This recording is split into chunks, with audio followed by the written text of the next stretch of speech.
hot over here in the UK. It is so warm. I was trying to sleep today and I just kept waking up like every hour. I even at one point got up and tried to sleep like down here. It is just so hot. It's been a proper heat wave here in the UK. We've had temperatures of like 35, I think it reached, which I think is around about 90 odds in whichever one you are, Fahrenheit, centigrade, whatever. Just hot, so flipping hot. We don't really have like the infrastructure for it. Like there's no aircon in the house. There's nowhere to escape the heat. So it's just, ugh. And because I have to sleep in the day, oh my God, it's just been a flipping nightmare. You ain't sleep. I've had like 2 fans on me, and all it's doing is just blowing hot air in my face, and I'm just fed up. So it's not been a brilliant day. I'm feeling okay, but I've felt fresher. Let's put it that way. I've felt better. But hopefully what's going to cheer me up, hopefully what's going to put me in a good mood and see us through the evening. And it's much cooler now, by the way. So I'm feeling okay right now. But yeah, we do have NXT. So let's have a look at the preview, shall we? Then, of course, we can get stuck into whatever it is that you lot want to be talking about. So let's have a look at the preview for NXT tonight. We don't have it set up at the moment. Boom, there it is. So Lola Vice is going to be defending her women's championship against Izzi Dame. Not down on this match. I don't expect Lola to lose because she hasn't long won the belt. But I don't know, Izzi Dame's an interesting challenge. But there could be shenanigans here, of course. I'm expecting Lola to come through this, but not down on a women's championship match for a Tuesday night. We got Wren taking on Kelani. I like Wren. She strikes me as someone that is a bit of a sleeping giant in the women's division. Women's division is so stacked that it's just good to see that Wren is getting an opportunity tonight against Kelani. We got Jaida Parker taking on a debut in Layla Diggs. Listen, that's really interesting. I've been high on Layla Diggs for a little while in Evolve. There was a tag match she was in not long ago that really caught my eye. And then she was in a match, I think, last week in a singles match. And she was really great in that as well. And now here she is on NXT taking on Jaida Parker. So Layla Diggs, you know, she's pretty solid. She works at a nice pace. She's got like that sort of Matrix escape type move. She is got a nice looking drop kick. She's got a few things actually. There was another move that she's got a lovely moonsault.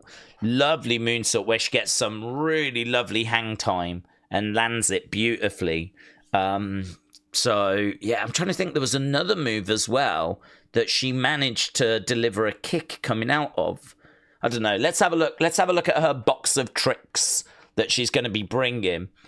She's good. I really like Layla Diggs. So Jaida Parker against Layla Diggs. That's got my interest. Women's Championship match. That's got my interest. We are Wren Sinclair fans. Happy Wren's Day. That's got my interest. OTM against the Culling. Not really bothered, to be honest. But we'll watch it, of course. Shiloh taking on Charlie Dempsey. Shiloh's pretty fun, but I don't know. I wasn't a massive fan of the Shiloh segment last week when he was kind of going back and forth with Tristan. Didn't really grab me that. But there seems to be a bit of traction to this whole Mr. NXT thing. So I could see there being some more movement with that. I like Shiloh. And then we got Shawn Legacy and Dorian Van Dukes. They're battling away in a speed match. So, I don't know, man. There's lots going on with NXT. It's a real mixed bag. There's some stuff there that I'm looking forward to. Some stuff that, we'll watch it, like that tag match. But lots of good talent. You know, Wren Sinclair, Layla Diggs, Dorian Van Dukes, I think is very interesting. Shawn Legacy we like as well. Shiloh, Jaida, Wren Sinclair, Kelani. It's good. Lots of talent, so yeah. Okay, that's NXT then. That's what we've got coming up tonight. I think I saw Mackenzie, who said, how is Nikita going up before Tatum and Jaida? Yeah, this was something that dropped yesterday, wasn't it? About how there'd been talk of Nikita potentially going to the main roster. I got a couple of thoughts on that. To be honest, there's probably about 3 thoughts that I've got. First thought is, everyone that gets called up is not getting called up because they're going to be big stars. You might get called up because they just think they can use you on the roster. So it's not like, oh my God, this girl is main event talent. It could be she's got a little something about her. You know, there's a character that's there that we can do something with. She's solid enough in the ring. She's got herself in great shape. She's made improvements in the ring. We can use her to put others over. And I don't think people would want that for Jaida, certainly not Tatum, for them to be in that position. So I think, like, to me, it wouldn't worry me if she got called up, because I wouldn't necessarily be expecting her to be getting win after win after win, being presented as this major star. I think, like, she would probably get called up and job out quite a bit, put others over, right?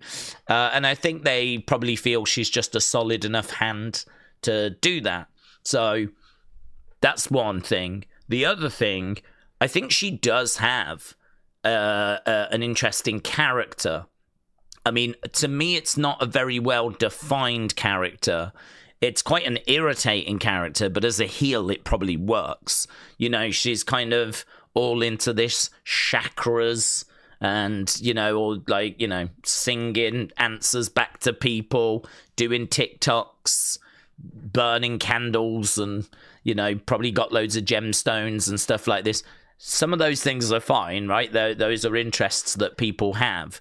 But she is quite annoying with some of these elements, right?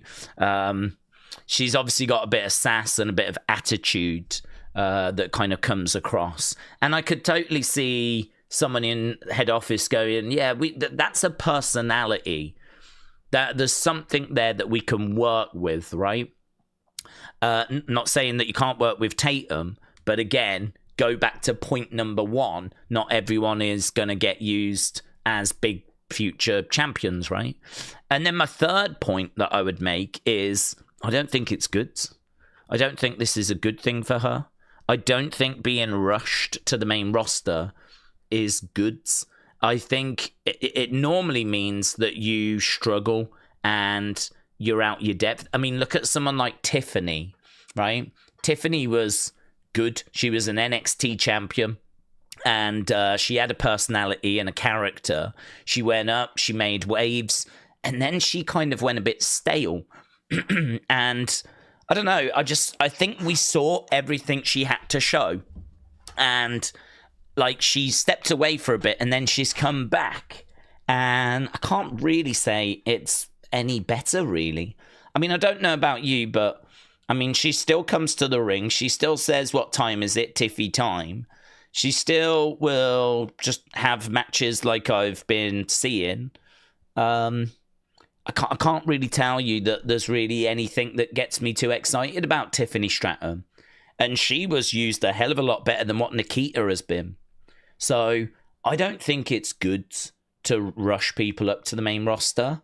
I don't think it's good to move people up that have got limitations. And I think Nikita has got limitations. I think Tiffany has got limitations. I think that, I don't think it's a good thing. So, interesting character that they think they can do something with. A person that they probably wouldn't look to use as top end of the card, WrestleMania main eventer, but someone that can just sort of be around that mid card, low end card, just sort of someone that, you know, people can get wins against. And also, if I was her, I would sort of want to be in NXT first and have a run with the Women's Championship and have big events at takeovers and defend the title as a champion in big singles matches and really learn how to put together interesting 20-odd minute long matches you know, a lot of her matches are 5 to 8 minutes. Well, you know, I'd want to be learning about how do I do longer matches. And if I'm a champion and, you know, I'm at WrestleMania, how am I going to be able to put on an interesting match? If she gets called up, she's going to have to do a lot of learning whilst being on the main roster. And that's an ask. That's a big ask. So part of me is like, that's not good for her. Like, and I don't really feel like we need her, to be honest. So I don't know how much we can put into the whole Nikita thing. I don't know how much, like, we can believe that it's going to happen. WWE, I don't know if they necessarily think so much along those lines. I think they just sort of feel like we could probably use her a bit now. You know, bring her up as a heel. We've got some baby faces that could get wins against her. And, you know, we can always move her back down to NXT. You know, it could just be some logic along those lines. So, yeah, it's an interesting one. Because obviously right now she's in Evolve. So to go from Evolve to the main roster is pretty mental. But there was a report that kind of did the rounds yesterday. It wasn't a very long report. I don't even know if I'd be able to find it. It wasn't a very big report. It was just like, you know, there's been talk, blah, blah, blah, of Nikki. I think it was literally that. Let me see if I can find it. Here it is. One name that was mentioned recently for a potential call-up to the main roster this summer is Nikita Lyons, with some suggesting that she could move to Raw. So, there we go. This summer, she's someone that's been spoken about. Obviously, we're going to have to wait and see if she actually does get called up. Crazy to go from Evolve to the main roster. Don't know that it would be good news for her. I'd wish her all the best. I mean, I don't wish her any ill will. I wish her all the best. But, you know, yeah. I can understand people going, well, how can she go up before Lola? Could she go up before Tatum? Obviously, we don't know who else would go up. Those girls could go up with her. But, yeah, a surprising name. Shining Wizard said, I wonder if they're doing a last chance saloon thing with some talent like Noam Dar, Nikita, Birthright. Big Time said, Days, Dominic Mysterio did an interview in character saying creative doesn't know what to do with him. We can say for many wrestlers there's been a lot of repetition when it comes to booking. Miss Dell Jr. said, do we think WWE doesn't care about their own product anymore? No. Even if some Raws and SmackDowns are mid to good, I feel like when I watch a match, it ends due to interference and it's too commercial heavy. No, it's not that they don't care about their product anymore. I mean, obviously, that is what keeps them all in a job, right? They very much care about the product. But the formula, when you're making so much TV as what WWE are making, I can understand there being a formula, a structure. You know, if you was to sit down with Triple H, he'd probably tell you, okay, you open with a big star at the start of the show so that, you know, that grabs the attention. You know, people online are like, oh, I can't wait to see what Roman's got to say. And, you know, some people might see that and turn their telly on. So you open with a big star. That then sets up a match for later in the show. Or at least sets up some backstage segments for later in the show. It should lead to something. First match is your big match. That's you know, you don't just throw anyone out. That's got to set the tone. That match is going to get time. Blah, blah, blah, blah, blah, right? He's going to be able to take you through the actual structure of how you put a Raw together, how you put a SmackDown together. It's not just let's do this now, let's do that now. There is a structure for the shows. That structure can always be changed. It doesn't have to be that way, but I think there's a reason, obviously, as to why they do the structure that they do. And within that structure, you've then got to put in ads. Now, do you put in ads kind of before and after matches? It's not WWE's fault there's so many adverts. That comes down to the networks. You know, WWE sell their product to the networks. The networks then decide how many ad breaks they want to put in. Okay, so that's out of WWE's control. I mean, WWE would love for there to be no ad breaks, but if USA Network want to put in 4 or 5 ad breaks each hour, That's up to USA Network. They've paid the money to do it. So the commercials and everything, that's a frustration with Netflix. That's a frustration with USA Network. That's a frustration with ESPN. It's not really a WWE fault. Like, you can't really blame WWE for that. It's the networks that are putting the ads in. So WWE can talk about how many ads there are, and they can talk about where those ads get placed. How much say they've got on those things, I'm not sure. But, they obviously can have conversations about it. WWE likes to put adverts during matches because they hope you get into the match and then you kind of go to a commercial break and hopefully you'll then want to go back to it, right? I think if they wanted their product to be more enjoyable, you could put ads outside of the matches. And actually, I'd love to see some data on that. To know if, would you lose a lot of viewers if you did a match that was uninterrupted and then afterwards you go to commercial break? I mean, do you have to keep putting ad breaks during matches? Can you not kind of get full matches in? Or at least reduce the amount of ad breaks during matches so that they're as uninterrupted as possible?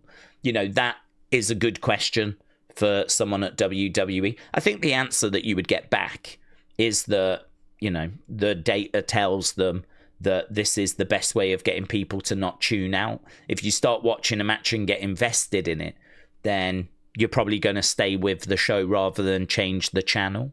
So it's not that they don't care about their products. I think the truth is there's so many things that they do for various reasons. I think they've sort of got themselves boxed in.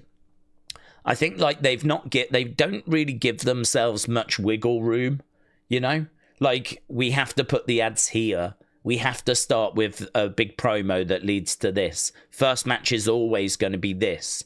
And I think once you've kind of written down all the various rules that they like to follow, that they kind of, which makes up, the structure of the show, that's how you end up with a very formulaic, very familiar Raw and a very formulaic, very familiar SmackDown. This is how you kind of end up with these shows that obviously just feel very similar.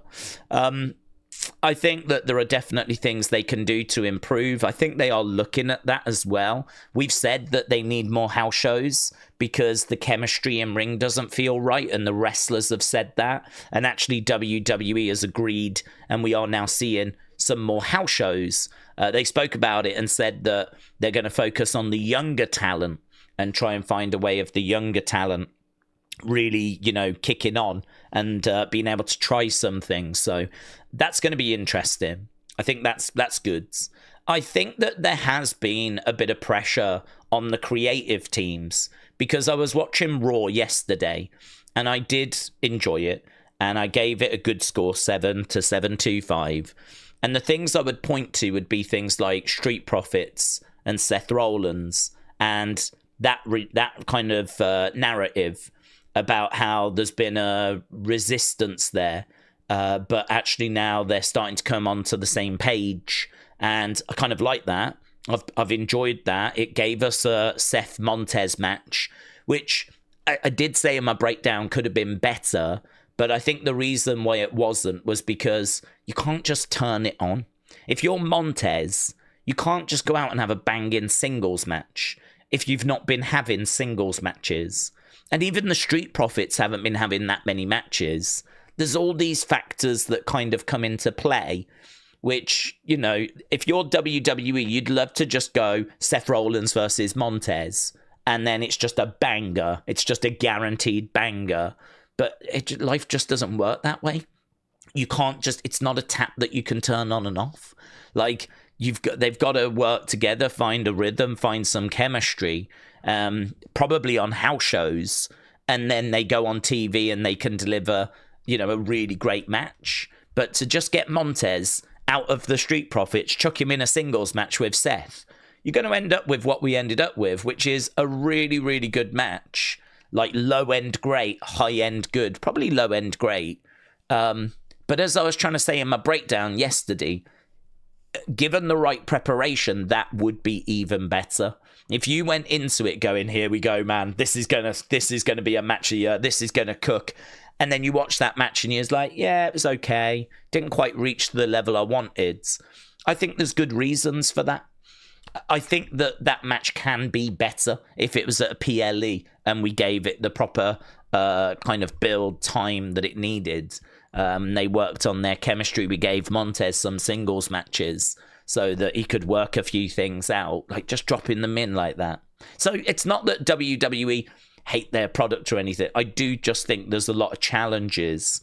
And there's a lot of things that are difficult, honestly, really, really difficult for them to kind of have quick answers for and quick solutions to. I think there are fundamental issues, structural issues with the company. I also think there's some people that have been called up a bit too quickly. I also think that, creative has been very underwhelming. But as I said, like, you look at Raw and you look at things like the Jacob Roman tribal combat thing. Not perfect. The story I'm a bit down on, but I am very excited for tribal combat. They've managed to set a table where if we go that way, it's going to be exciting. And if we go that way, it's going to be exciting. Whatever happens, it's going to be exciting. Either Jacob has got to fall in line with Roman, or he's going to lose his job, or Jacob wins and he becomes the new tribal chief. And that's going to be very interesting. So I think the story and the reason and the motive as to why we're doing this could have been better. I think there has been a bit of repetition in the builds, but I think that if you look at like where the end result is, which is the match, I'm excited for this weekend. I'm excited for that match. So I think they've done well to get us here to this point. So I'd give them a thumbs up overall for the feuds. I think it would definitely be could do better written on there as well, though, right? And as I said, I like the Seth and Street Profits thing. I think that was kind of interesting as well. There was just a few like moments during the show where I was like, oh, I like this. I like Javon losing clean. I liked him apologizing for being a bit of a hothead. I like how we went from that to Penta bumping into Ray, going, I'd love to face you. I love how Ray then had to get a match because Ethan and Rusev were not pleased that he was just getting this opportunity. And so, we were seeing stories kind of going into each other, and there was some really good backstage stuff. I felt like there was a bit of work that had been done. It did not feel like it had been scribbled down on the back of a fag packet. It was like, here we go. Here's a, proper show that we've given some thought to. And, I thought it was not a bad episode. Certainly really good if you think it was a go-home. So, no, I can't say that WWE don't care or anything like this. Not when you look at that Raw episode and it feels like there was quite a bit of thought that was given to it. And, there was a couple of really, really enjoyable matches that were on it. I think they've stacked Clash in Italy. And you hear a lot of people saying they're excited for that show this Sunday.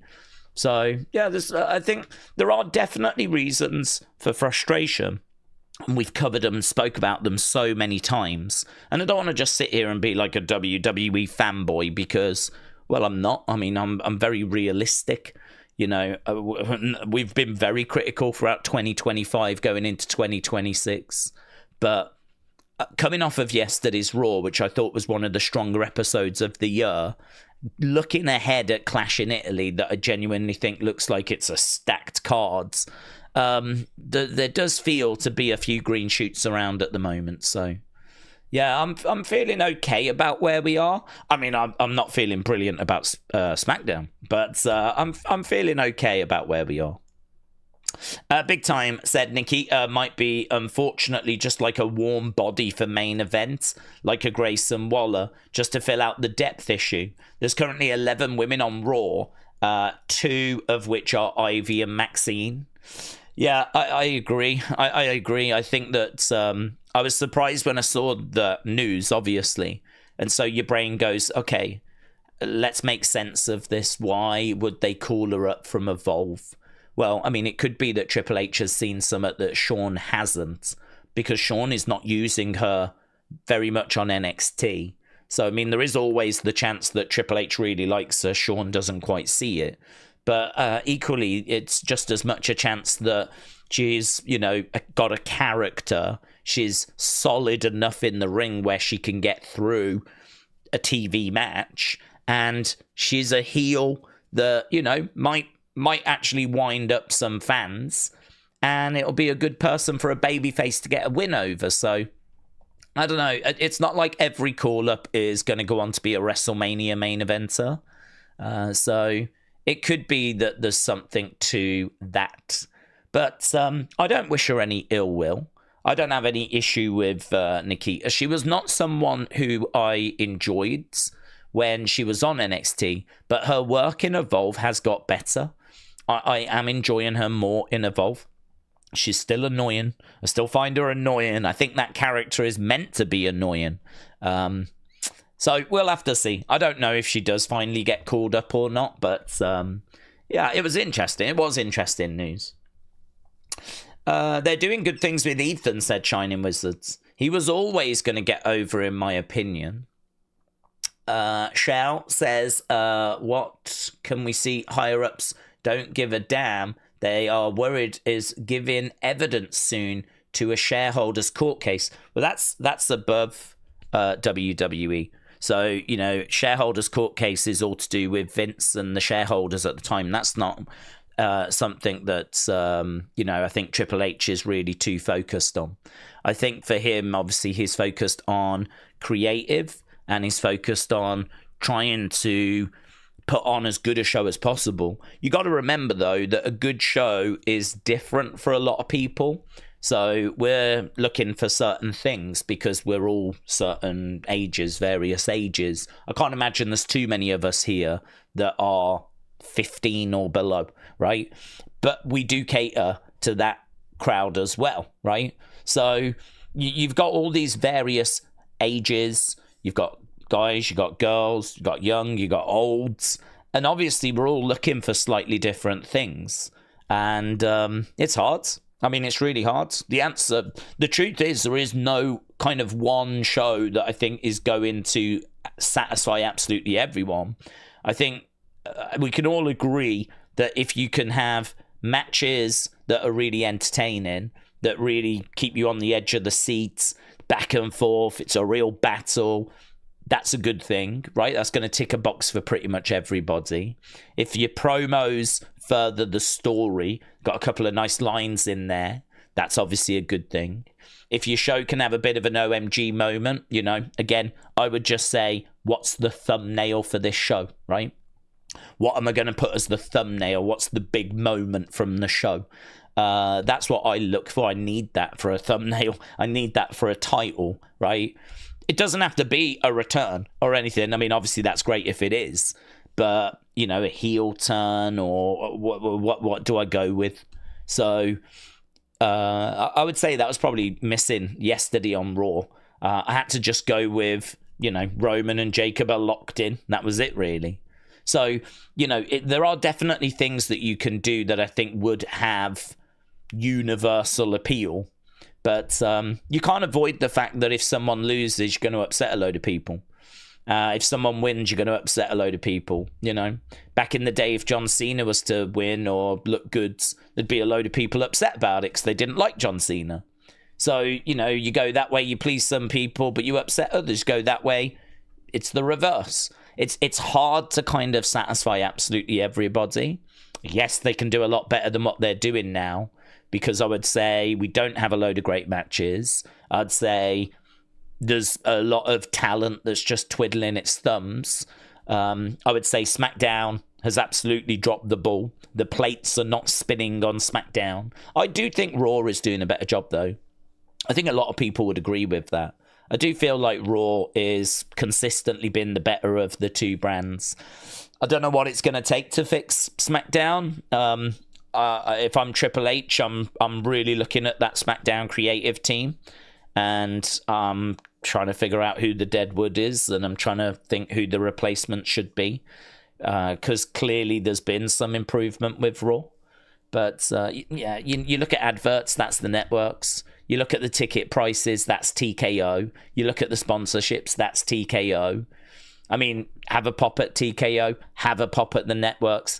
That's not anything Triple H has got control over. Triple H has got control over the wrestlers and, you know, the stories, and that's his remit. Can't really do much about the other stuff. So you hear a lot of complaints about adverts. You hear a lot of complaints about ticket prices. You hear a lot of complaints about sponsorship. It's all very valid, but you know, that's out of Triple H's control, isn't it? And some of it's kind of even out of TKO's control. I mean, I don't think they've got much say over adverts, like how many there's going to be. So, yeah, there's obviously a lot of frustrations, a lot of problems, but I think it's right that we kind of raise up some of the good stuff that's been happening as well, because there is some good stuff that's been happening. Some of the other good stuff that's happening is Wrestle Feud. This is our members game. And I just want to take a second before we get to some more comments, just to get you to provide some feedback. We do this every week, and I'm just going to show you the questionnaire. So you can see so far we've had 10 feedbacks from the members, so we're a bit down. Normally we'd have double that. So we do need to get some feedbacks. So basically 4 questions, click the link, takes you to this form. You just leave your answers.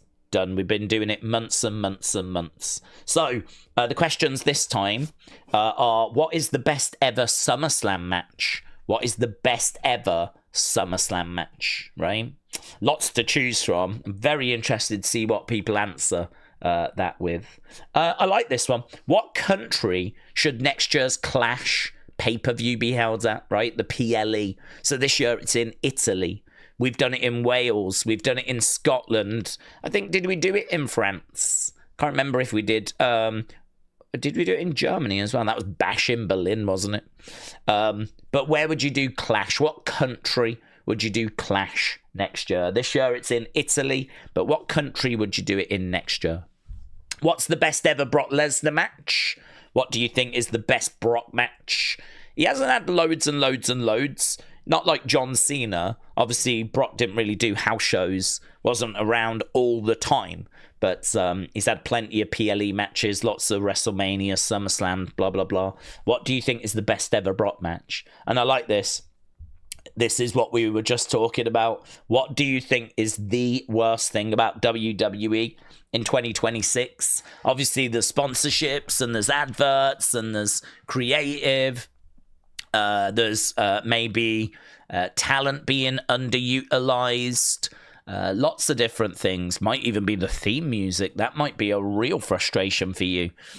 So what do you think is the worst thing about WWE in 2026? So these are the 4 questions. Get your feedbacks in, and that will be a little game, little quiz thing that we do with the members.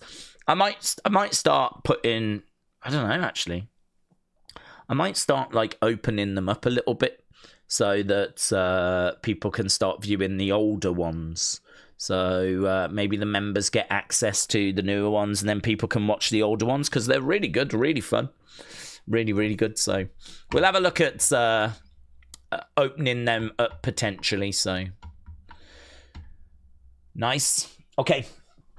King Gamer said, if Cody loses the belt on Sunday, do we think he's done in the main event for a couple of months? Is turning him heel the best path at this point? I don't think turning him heel is the best path. I think that you've got to listen to the reactions that he gets. The reactions he gets are largely positive with, yes, some negativity in there.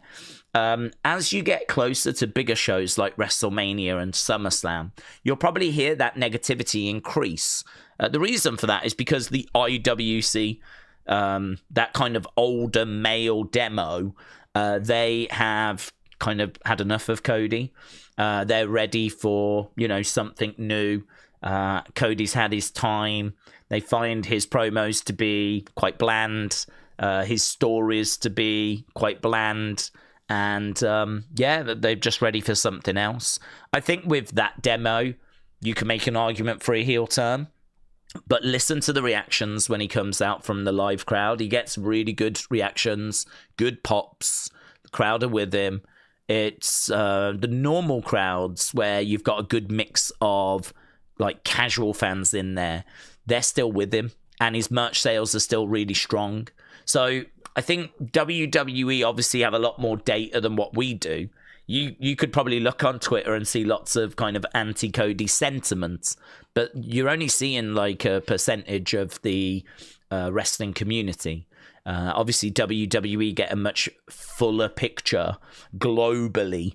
You know, I mean, France and India and all these other markets, but not only that, but like they'll get Mattel action figure sales, and they'll get obviously the WWE shop sales. And I think Cody was top 3 for merch sold at WrestleMania as well, which was surprising because, as I just said, a lot of people that went to WrestleMania were diehard IWC fans.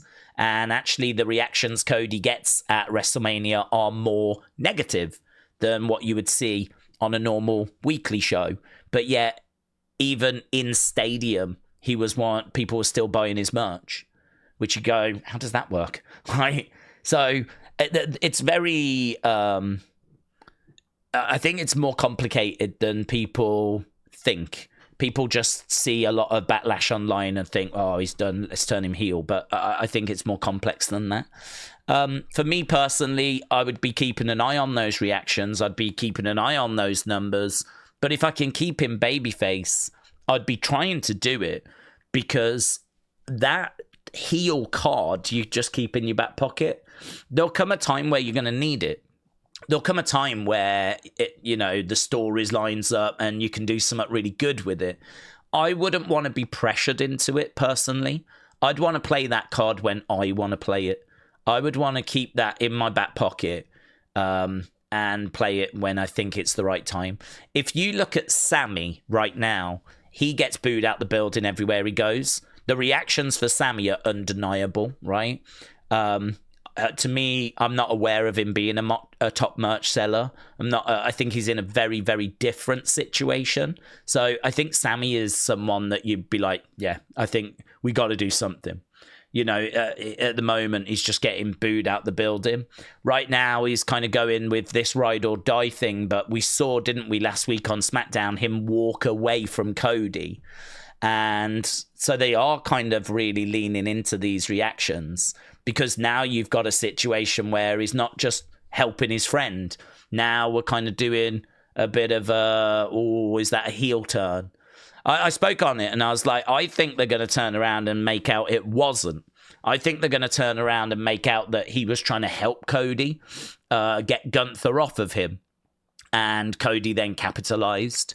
I don't know why they like to do those things, but that is the sort of way they present heels at the moment. They try and do this wishy-washy kind of thing, which I just don't get it. I don't understand. I much prefer my heels to be heels, bad guys, rather than this, is he a heel? Isn't. Look at Jacob. I mean, you could make an argument Jacob's heel, because, I mean, that's his family. He didn't have to go after his family. He didn't have to use Tongan death grips. But the fans are chanting for him because you haven't really made it clear that he is heel. Now he's not even talking so much about his family, is he? I mean, I think that was a big thing that people gravitated to, was the fact he was doing this for his family. And you can understand that. We could all understand that. If your family's struggling, like, you're going to do whatever you can to help your family. But, like, he's out there wearing a nice-looking watch, and then he's doing a promo on Monday, and he's not even talking about his family. He's talking about, basically, Roman, you've took us as far as you can. Now it's more about power. Now it's more about, I'm the guy that can lead us better. He wasn't talking about money on Monday. That's why I really don't like that story, because it's... sort of feels like they haven't made their mind up if they want to turn Jacob heel or not. Sort of feels like they're keeping it all this wishy-washy. I find that stuff frustrating. That might be a frustration people have. is like the heels are just in this weird place. Someone, I think it must be Triple H, has got this belief that it's just better if the heels have got good reasons for doing what they're doing.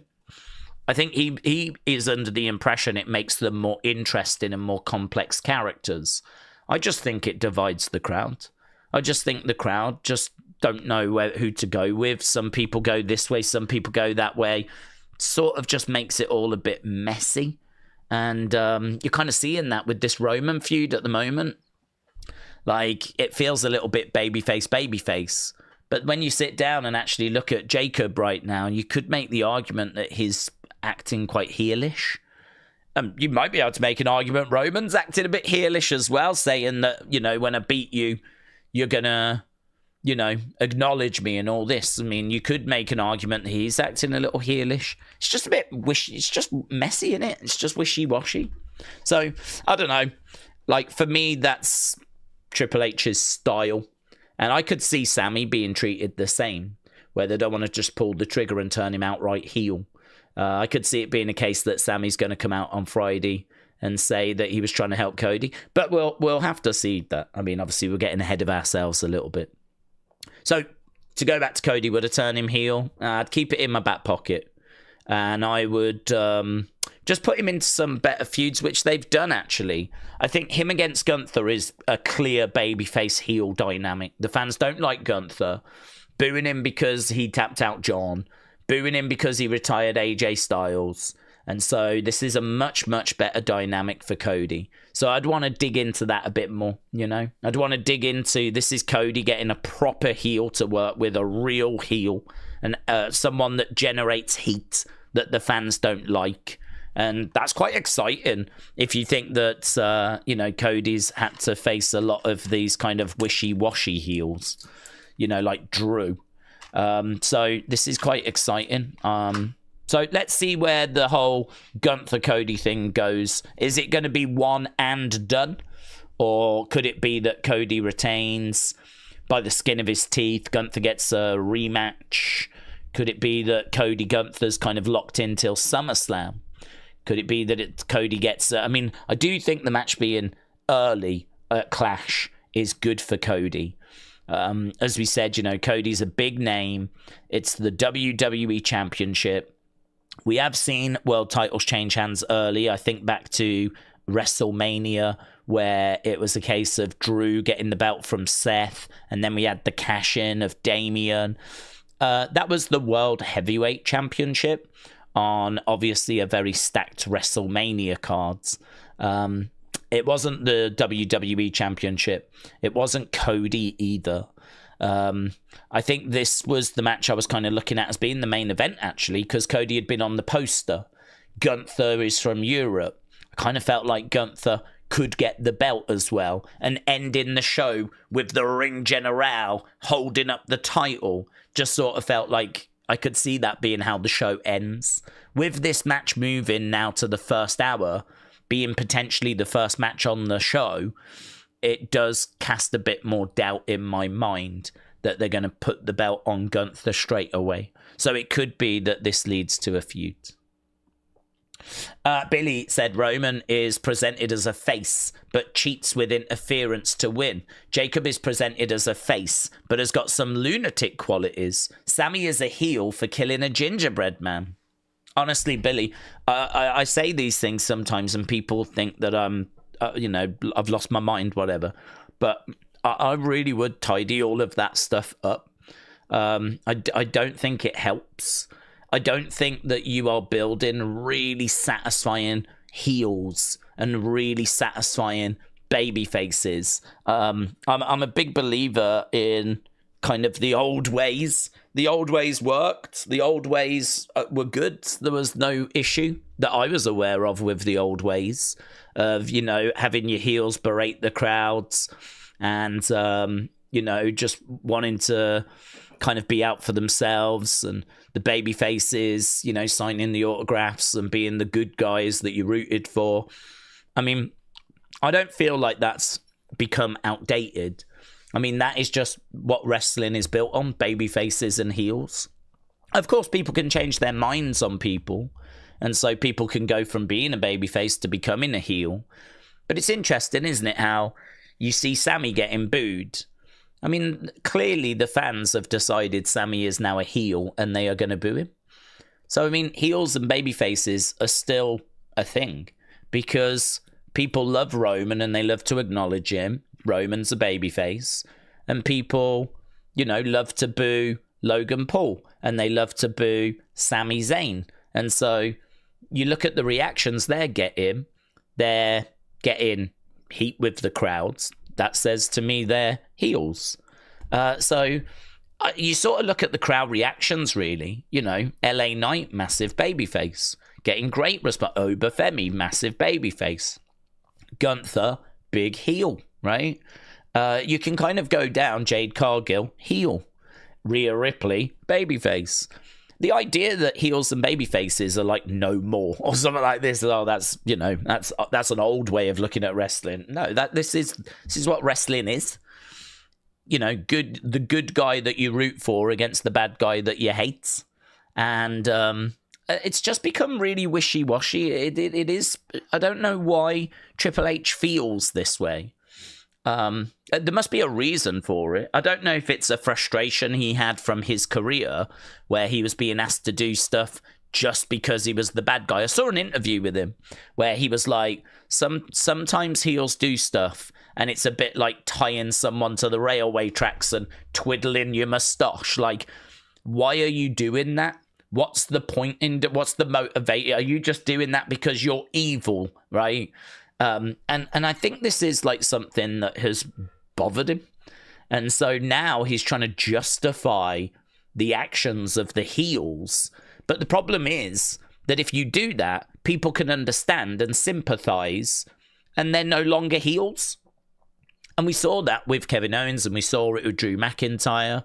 You know, Drew McIntyre, if he explains that, you know, he feels like he's being overlooked, he doesn't feel like he's being appreciated, and fans can see his point of view and they go, yeah, I agree. Well, that's sympathy. All of a sudden, he's got sympathy. All of a sudden, he's not a heel. And all you've done is you've divided the crowds.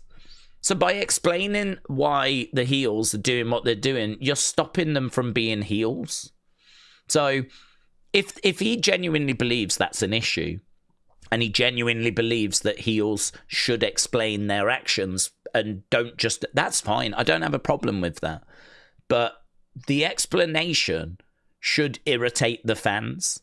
The explanation shouldn't be an explanation that people listen to and go, oh, I see where he's coming from. I believe he's being wronged. You know, the explanation should go, you're joking. That's how you see this. No way. No way. That's crazy. You honestly, that's why you're acting the way you're acting. And it should just, you know, cement that at least you can understand why they're doing it, but you still don't agree, you know? I don't know, that sort of nuance, going to that kind of level of like digging into the heel and trying to understand why they're doing what they're doing, it's hard. I think that's you're making life very, very difficult for yourself by doing that. Very difficult, you know? I mean, Sergeant Slaughter betrayed the USA and became an Iraqi sympathizer. We didn't have him explain why. We didn't have him like going into detail about, you know, how he's struggling to live in America or all this, and, you know, Iraqis have reached out to him and, you know, offered him a place to stay and all this. Like, we weren't digging into the logic and the reasonings and all this kind of stuff. It was just, he's betrayed his country. And, you know, obviously it was a controversial story at the time. You wouldn't get away with such a story now. But it was just, it betrayed his country, and he's a heel, you know? Like Macho Man shoving Miss Elizabeth around.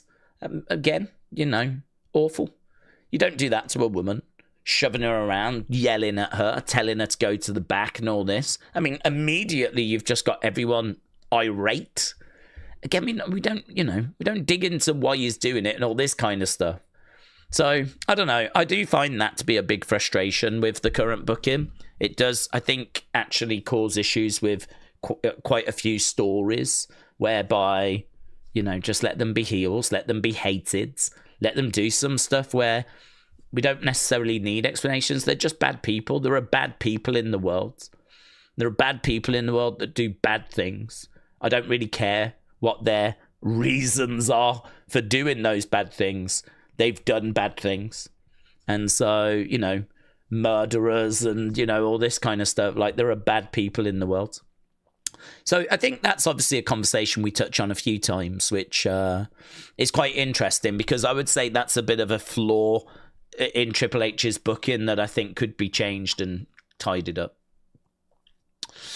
Shining Wizard said the awful Cena turn last year is an example of why you can't write someone as a heel and expect the audience to just agree, said Shining Wizard. Yeah, I mean, the audience didn't really feel or even want him to be a heel. It sort of felt more like... I remember an interview with Triple H, which I can't find now, but I remember him talking about it. And he said that he sat down with John. I really need to find this interview because it changes everything that people think they know about how this came about, right? Because I'm still under the impression he sat down with John at the end of 2024 and said to John, what do you want to do next year? And they agreed at that point they were going to turn him heel, because he sat down with John and said, if we don't do it now, we'll never do it. We'll always wonder what it looked like. And John apparently was very quiet. I can even tell you what happened. I can tell you that John was quiet, left the room. Triple H wasn't sure if John had took to the idea, and then he had messages come in after. I think some of this was spoken about on Unreal, but there was another interview where he touched on it and spoke about how they'd had conversations before 2025 about it. The narrative that's around is that The Rock wanted to turn Cody, and then they decided to turn Cena, but I think those plans were already in place. I think Cena was always turning at WrestleMania. And I just think they brought it forwards. Because Triple H said he spoke to John at the end of 2024. And the reason that they wanted to do it was because, but it was so stupid, wasn't it? And we said at the time, trying John as a heel, you can give it a go. But the fans were on board with John more than ever. I mean, you used to get, let's go Cena, Cena sucks.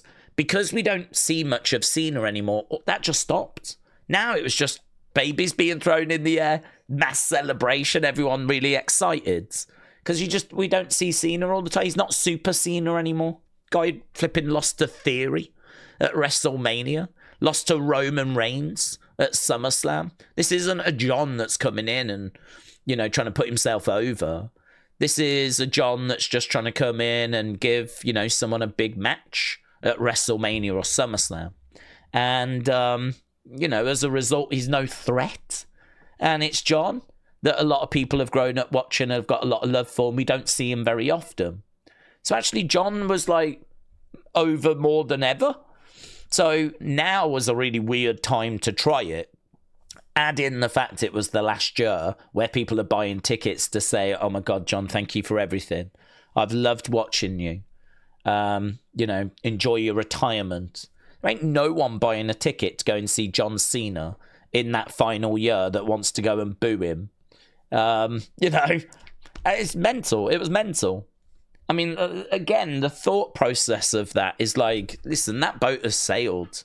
A John Cena heel turn should have been done when he was a full-time active wrestler. Should have been done a long time ago. You had an idea about, well, let's do it because, we don't know what it will look like otherwise. I don't know. It was stupid. It struck me as stupid. I would imagine there was probably a lot of people that heard it were like, we're doing what? But at the end of the day, if it's something Triple H wanted to try and he felt it might make that final year special and he believed in it, okay, well, he tried it. It didn't work. It's not the end of the world. I thought it was dumb and it didn't work. But, whatever. There were a couple of moments we got out of it. We got the turn. That was good. Elimination Chamber. People loved that at the time. I don't know how it's going to be remembered because the run after was not good. So I don't know if it loses some of its kind of impact. But yeah, I mean, obviously people were saying at the time it was like one of the best turns ever. So, I mean, people were like really loved it in the moment. So, I mean, we got a few bits out of it, but yeah, I agree. That was pretty dumb. Big Time said, what do we think is not clicking with Dominic? He's not had a lot of success, positioned in big spots, beating legends yet. Somewhat feels stagnant. He's been stuck in repetition for 4 years. I think Dominic's fine. I could understand them not having much for him at the moment because I think, to be honest, Dominic's got a bit of a problem, which is, you know, he's only been wrestling for, 6 years? I think his first match was SummerSlam 2020. He didn't go through NXT. He's had to do all his learning on the main roster. So, I mean, how old is he? Late 20s? Something like that? Is he even late 20s yet? I don't even know what age is that. Dominic Mysterio. 29. He's 29, right? So he's 29. He's been wrestling for about 6 years. He's fine in the ring. I mean, he's definitely improved a lot since he first started, of course. And the heel turn with Judgment Day has been a success. So I think him joining Judgment Day has worked. Obviously, there was the big moment at WrestleMania when he won the IC belt. That was great. I don't think they really had much follow-up for him after that point, but the fans were right behind him. He was really popular. Him and Liv has been good. Him and Rhea has been good. I think what's happened is mentally Creative have sort of written him off because of AAA. So I think he's gone to AAA. He's the top champ in AAA.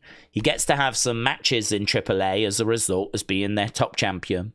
And I think if I'm Triple H, I'm sort of like, well, you know, he's doing AAA stuff. I don't really need to worry too much about him. He's part of Judgment Day, so he'll get TV time. I can find the odd match for him. He's just been involved in the breakup with Finn Balor.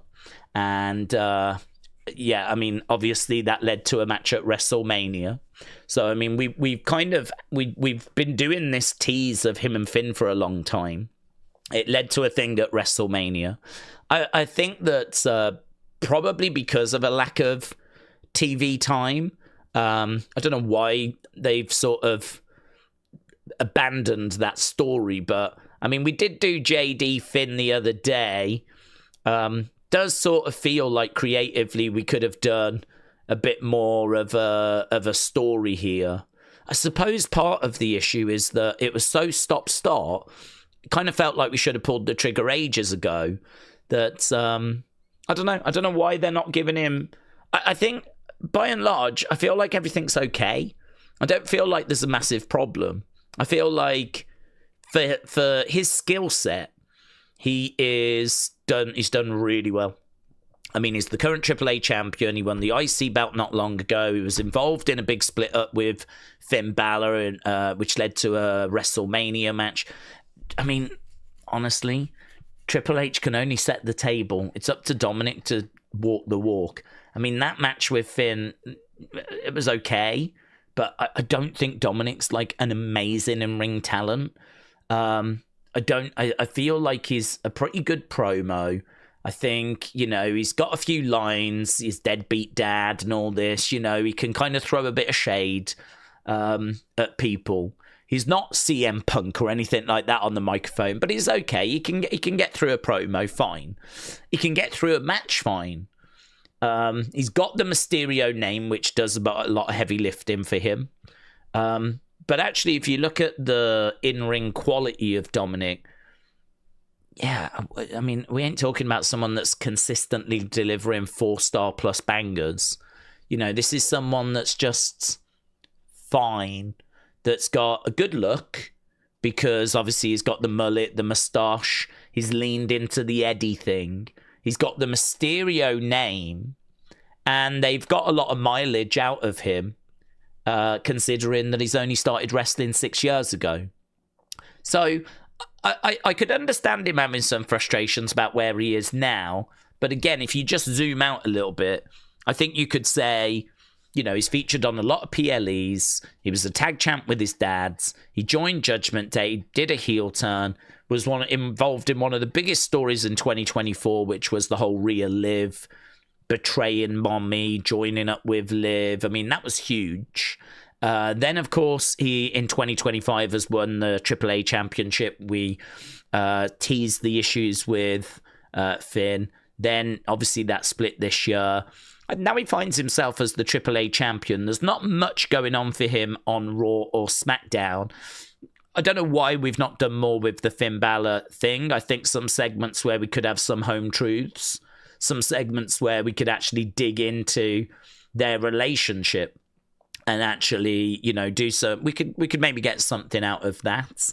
I don't feel like creative have got much confidence that there's much more meat on the bone. I'm not getting that vibe. I think they could do another match, maybe Hell in a Cell or something. But I don't really get the vibe that creative are really feeling it or really feel like there's much. Perhaps the numbers that are coming back from YouTube video views and Google searches, perhaps the numbers are a bit underwhelming for this. And as a result, creative are a bit like, there's other things we can focus on. I just think like I don't think he's involved in like a really good AAA story at the moment. It's obviously the El Grande stuff that's getting a lot of attention. He's certainly not doing anything much with Finn. It does feel like we need to do something with him, something pretty big.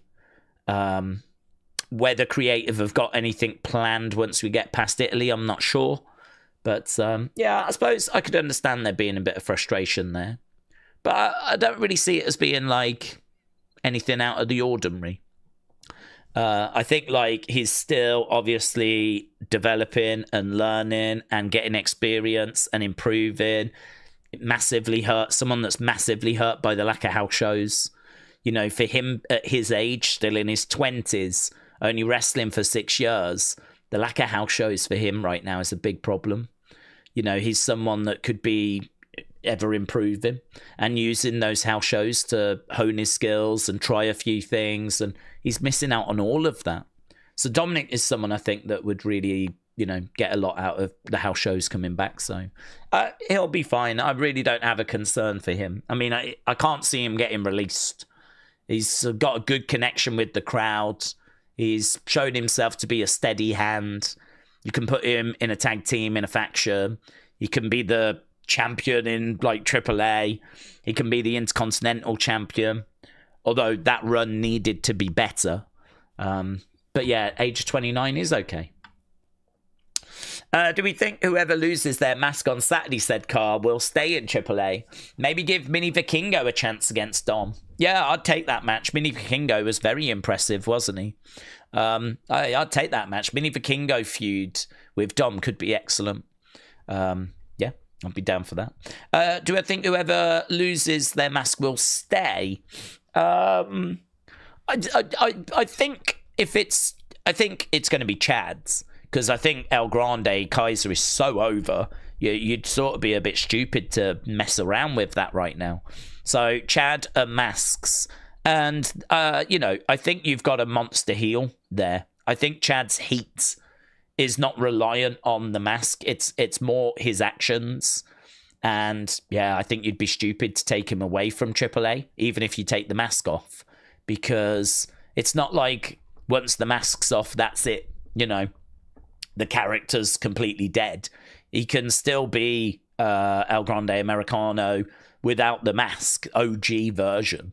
He doesn't have to have the mask. But you could also just change him to Chad Gable and change his name to that.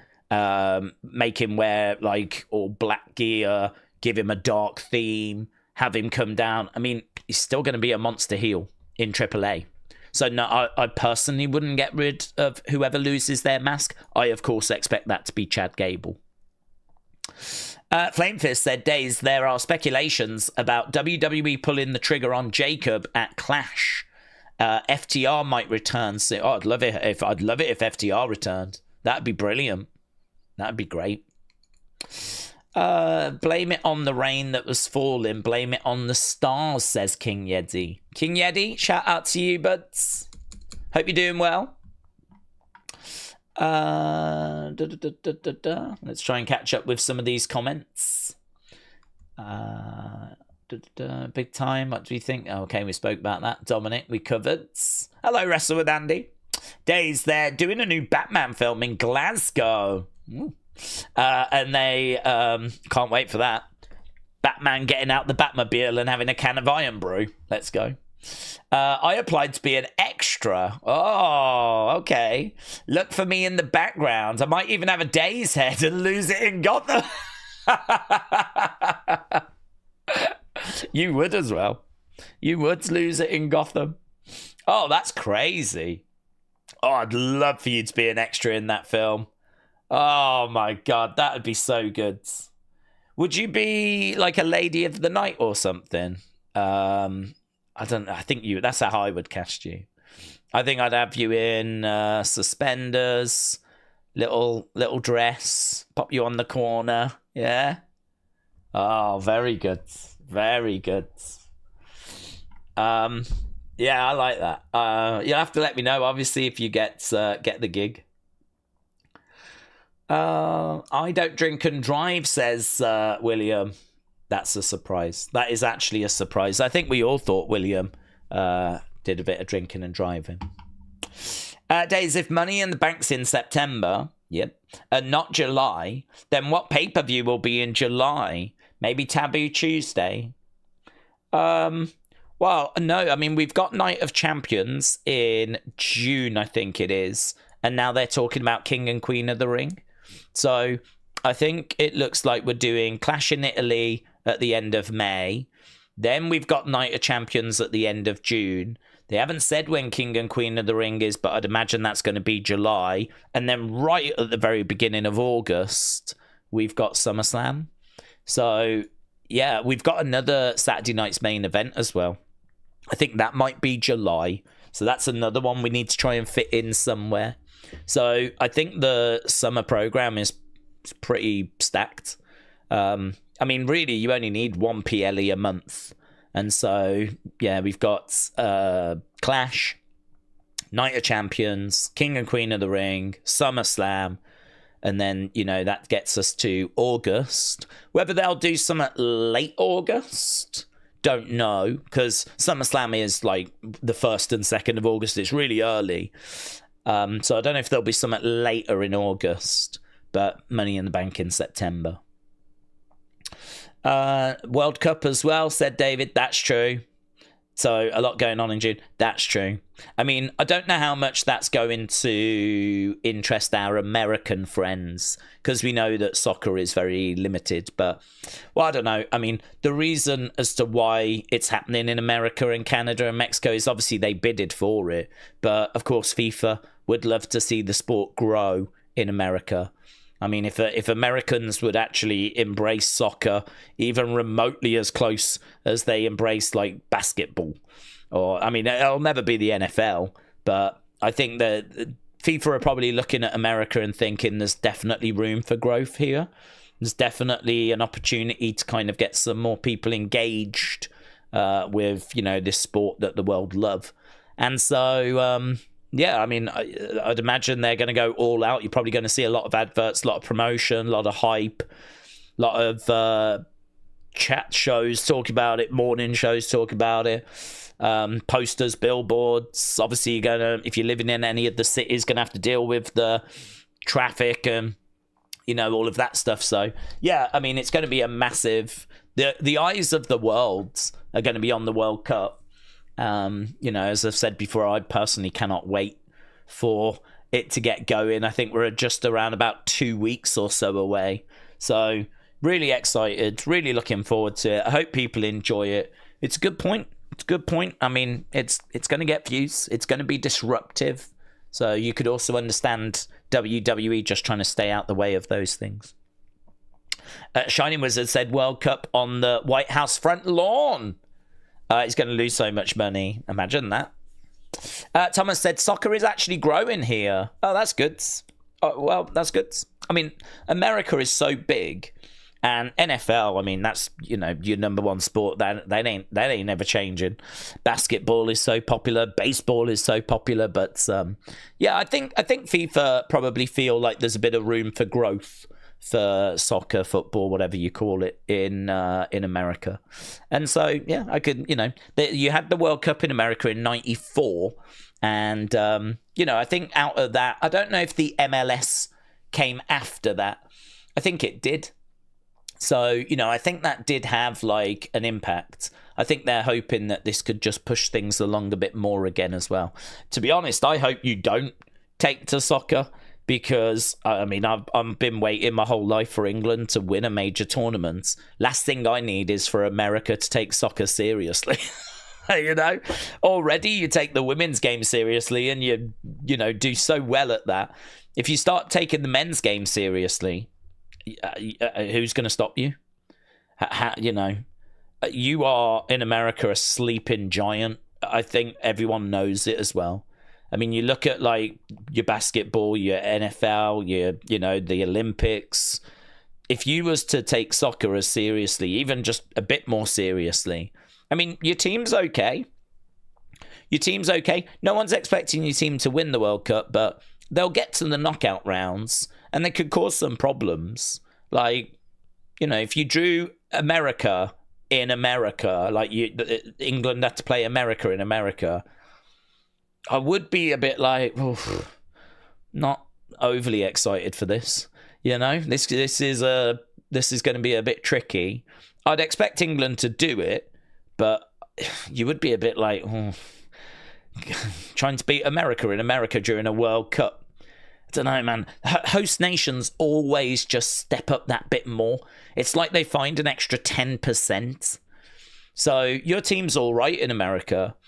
No one's expecting you to win, but that's good. Pressure off. Pressure's off. You'll get out the group. You'll get to the knockout rounds, and then, well, you could cause some trouble. So I think it's going to be really interesting. Same with Canada. I expect them to get out their group and cause some trouble. I expect Mexico to do the same. In fact, people have actually mapped out the World Cup, and it looks like England-Mexico is very realistic. Looks like that could be a match that happens in one of the later rounds, if England make it that far. England, I think, look like they might have to get past someone like Norway, which would be a nightmare because they're quite a good side. But if they can get past that, the prize would be playing Mexico in Mexico. And then I think after that for England, looks like it could be Brazil. And then after that, it would be Argentina or Portugal. And then in the final, maybe France or Spain. It's horrible. Just horrible. Horrible run. I haven't mapped out the USA's run, so I can't comment on that, or Canada's. But, yeah, obviously I watch a lot of videos about, you know, what does it look like the path would be for England if they do make it far. Looks like a flipping nightmare. So, but I can't wait. It's going to be a lot of fun. Benito said, if Enzo and Cass make a surprise return this Sunday, would it get a big pop? Because I know they're based on two Italian Guidos, but they're going to redefine the tag team. I don't know that I'm expecting them. I mean, when is Big Cass's contract up? Have they said? I don't know when his deal with AEW. Yeah, so Big Cass's contract is expiring in the next few weeks. Enzo's indie schedule is becoming lighter, so I'm not expecting them this weekend. Yeah, Big Cass's contract with AEW is reportedly expiring in the next few weeks. This was an article from the 25th. He hasn't been seen since April 6th. Blah, blah, blah, blah, blah. Yeah, I'm not expecting him this weekend. Would they get a big pop? Yeah, I think they would. Well, not crazy, because I think there's a lot of people that actually wouldn't even remember them. I mean, you got to remember that this is both Enzo Big Cass is before the pandemic. I mean, you're going back like 2019, 2018. By this point, that's like 8 years ago. There's a lot of kids that are watching that I don't know. I don't know how much people dig into the history of WWE when they get into it. That would be an interesting question, actually, for like newcomers, casual fans. I'm sure they go back and watch like WrestleManias and SummerSlams. But I mean, are they going back to old NXTs? Are they going back to old NXT takeovers?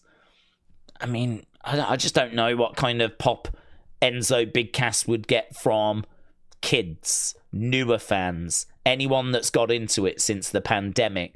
And, you know, it's been years since they've been in. Years. So, for those of us that were watching at the time, it would get a reaction. I would expect them to get a pop. I think it'd be a nice pop. I think it'd be a good pop.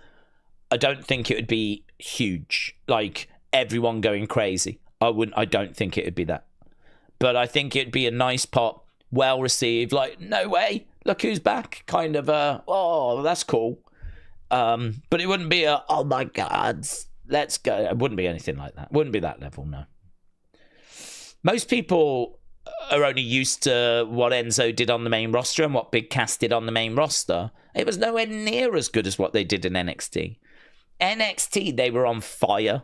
Main roster-wise, just died a slow death. So, no, I wouldn't expect it to be huge. We know that Braun is the future and has been drilled into our heads by commentary, but he's not gotten to the level they're trying to get him to. Is it him not ready or creative not know him? I think it's both. I think it's both because I think that you can see potential in someone and the abilities in someone. You can see if someone's athletic, and you can see if someone has got good in-ring or good promos. They might have some of them. They might not have all of them. You can see if someone connects with an audience. You know, you can work on their presentation, the entrance music, the ring gear, you know, blah, blah, blah, blah, blah, whatever it might be. That whole package has to come together to create the X Factor, right? So the X Factor really is probably like a lot to do with entrance and look and presentation. I don't think it's so much to do with in-ring. I think promos play a part because, of course, if you look amazing, get to the ring and then goof up your promo, you're going to lose that aura quite quick. If you think about Oba, you know, Oba with his entrance, the walk and all of that, right? I mean, he's just got crazy aura because, I mean, it's just, he looks great. The entrance is great. The walk is great. The fans can join in with the Oba. So, you know, all of this comes together with the look, the necklace. You know, all of this comes together. I'm sure they sell those necklaces. I haven't looked, actually, but they must do. All of it comes together to create aura. If he got in the ring and was like, hi, everyone, he might lose that aura super quick, right? So I think you can identify all of these individual attributes, but does it all come together and create this Oba-like aura? Well, I think with Bron Breakker, it's a mixed bag, really. I think that his look could be a little better. I don't look at him and go, oh my God, that's a badass. You know, I mean, he's a jacked guy. He's not the tallest of guys. He's quite jacked. He comes out with a mean face. He doesn't have the presence of an Oba. There are bigger guys. There are more jacked guys. I mean, to be honest, even when he's standing next to Logan Paul, I can't say he looks that special. I mean, Logan's taller, blonde, you know, jacked. I don't know that Bron Breakker, you know, looks that great when standing next to Logan. So, like, I think there's a little something there that's like, we still haven't quite nailed it. In ring, you know, match wise, I think he is okay. Obviously, I love the quick hitting of the ropes, the big power moves.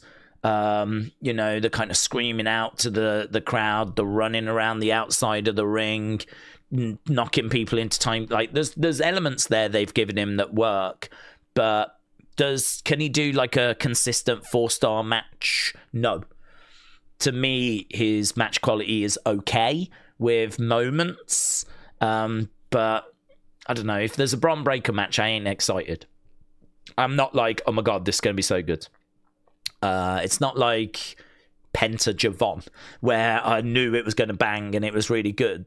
This is, you know, Bron Breakker. Okay, it's probably going to be a high-profile match versus Seth, and so it's probably going to be, you know, significant. But I'm not going into it thinking, oh, this is going to cook, this is going to bang, you know. If it's against Seth, I'll hope that Seth can do a lot of the work and Bron can just carry his end of the bargain.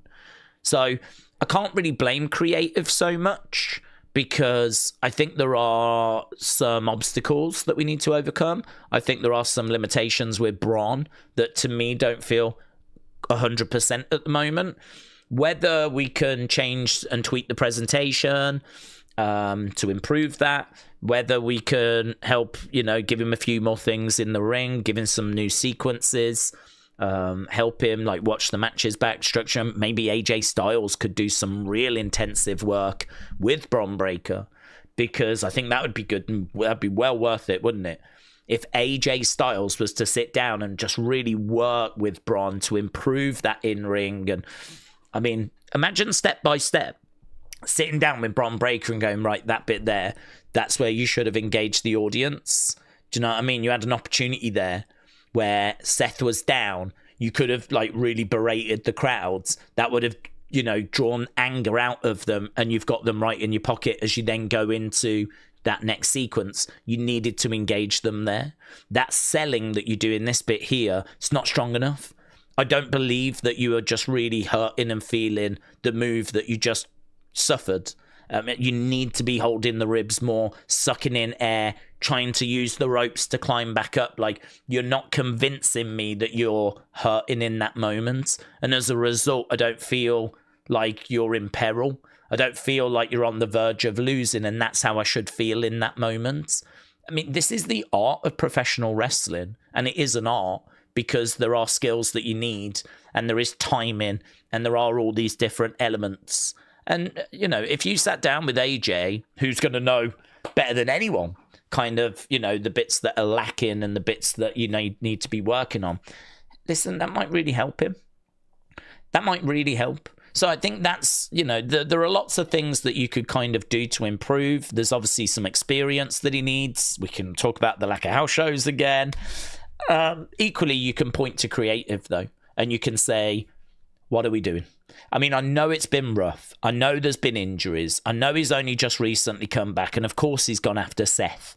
But, I mean, we're not getting great promos out of him. I saw him laughing and joking backstage not long ago with the other members of the Vision. I didn't like it. I didn't like it. What's his relationship with Logan? What's his relationship with Theory? What's his relationship with Heyman? You know, is he just hell-bent on Seth? Is he keeping an eye on the world title? Like, what's going on? I don't know much about where he is. I think it'd be really good to just put him in the ring with a microphone and have him just, you know, get a bit off the chest. I think I'd like to know where are we at the moment with Bron Breakker? What's the plan? What's the motivation? Is it deal with Seth and move on to, you know, is he going to win King of the Ring? I mean, that would make sense, wouldn't it? Perhaps we focus him on King of the Ring. I'm going to deal with the Seth problem, do a match with Seth, finish that once and for all, and then I'm going to win King of the Ring. And, you know, kind of focus him that way. So I think there is definitely, and injuries have obviously played a big part, but yeah, it's difficult because a lot of these elements that we're talking about, you know, you can kind of get around them if the aura is good. If you was to fix a few things, it wouldn't really matter so much about the match quality. Match quality, you know, you point to Hogan, never that amazing. You point to the Warrior, he was never that amazing. It was a different time, generation. But I always feel that you can sort of get away with so-so matches as long as you're not botching and they're not terrible.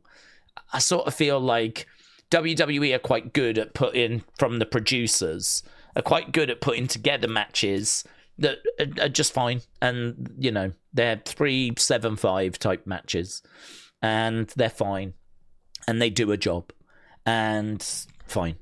I think it's way more important that you've got the look, the connection, the aura, and that comes from a lot of different elements. Match quality being one, but I would be hard pressed to say it's the most important thing in WWE. And this goes back to the conversation we had yesterday about AEW, because I think for them, match quality is higher up the pecking order. I think for them it is more important.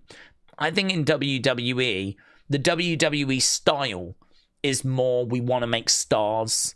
We're more focused on making stars and aura farming, and then just putting them in matches. And if the match is good, fantastic. If not, you know, not the end of the world. But it's more interesting to, you know, build up Oba and have him go against Roman, and build up Gunther and have him go against Cody, and maybe Oba Gunther can happen further down the road, but just build up, you know, these people. And you do that through, this is why I think it's so head scratching that Def Rebel suck, because to me this is like a big problem. I mean, the theme music is so important. I mean, it's really important. It can sort of make or break a character, and I don't know if like WWE are happy with the results, or if they've looked at alternatives and none of the alternatives are that exciting. They certainly don't want to spend money on licensing music, so you've got to do it in-house. And in all fairness to Def Rebel, there is a lot of music that has to be made. There's a lot of new people that come into the business all the time, so, you know, there is a lot of work that needs to be done. But, oh my God, yeah, I do think that... I do think that's a big problem. I think, you know, if we're going to talk about like things WWE need to address, I think the music situation is definitely one. Too many times during the Rumble, musical hit and I have no idea who's coming out. No idea. They just changed Ethan's music and I don't know why. Because no one was complaining about it and they've tweaked it. And I don't know. I don't know the logic. I don't know why they've done it. Someone somewhere thinks it must be better. Changed this way. So, yeah, I think that hurts a lot of auras, and that's something WWE always really focus on, so I find that quite head-scratching. AEW doesn't care about anything but saying they're better than WWE. They don't realise they've hired a lot of WWE legends. They were our favourites about 20-odd years ago, says William. I don't know. I don't have any issue with AEW. Obviously, we had a big conversation about it yesterday. I don't know if people misunderstood what I was trying to say, but I was just saying that when I watched in 2023, it sucked. I didn't enjoy it. It got to the point where there was not really anything on the show I was looking forward to. And because we're a WWE channel primarily, I just didn't need to watch it anymore. So I could have stayed watching it and been really down on it and been quite toxic about it. But what's the point? I mean, it's much healthier and better for, I think, the channel, better for me, better for you, better for everyone that we just go, do you know what? Not enjoying that. Don't need it. We'll move on. And that's what we did. So I'm sure it's better now. I'm sure it's in a good place now.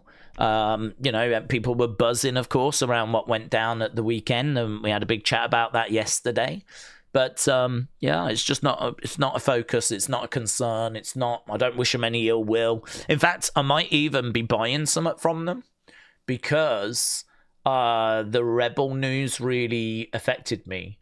Because when I was watching, she was obviously with Britt Baker. And, you know, I wasn't like a crazy fan or anything, but she was fine. I liked Britt Baker. I liked Rebel with her. I thought they worked well together. And this news about her illness is, it's horrific. It is horrific. She's got that, it's like motor neuron disease, isn't it, where her body is basically shutting down. And I saw the video where she can't even quite talk anymore.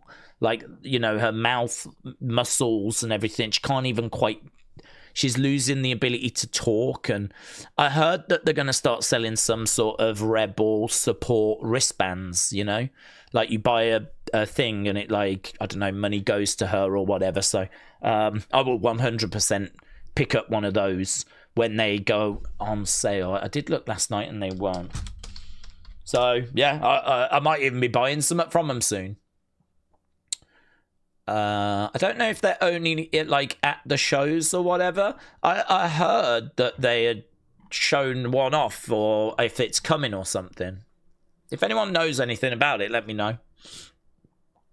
There's nothing on the AEW shop. But yeah, I would definitely get one of those. Global shop? No. It's not on the US shop. The bad thing about ALS is it's just like a death sentence. You just never know how fast there's wrong. It's honestly, it's horrific, isn't it? Absolutely horrific. When you think that, like, she's going through that, I mean, I can't even imagine it. I can't even imagine, because it's not, I mean, none of us know how long we're going to be here for, but could you imagine you're actually watching and you're still alive whilst your body is shutting down? Oh, my heart breaks for her. It just breaks. It's such a horrifically cruel disease. It's sort of like dementia, but with dementia, I don't know. I mean, you don't quite know. You're all confused. You don't know what's happening. But with this, you seem to still have an awareness. I mean, she still was aware, wasn't she, when she was cutting that video? So, well, anyway, I can't see anything on it, but I'd love to, you know, show my support, and I'm sure the whole wrestling world will kind of come together over that. It's awful. Big Time said, Days, you're right with WWE prioritizing aura farming and characters, but there is room to have great indie wrestlers that can give great matches. If you look at Johnny and Sammy and Phoenix and Mello, yes. I think, though, that WWE wants them to connect through their in-ring and wants them to, I mean, if you look at Johnny, they've got him just being sad at the moment, right?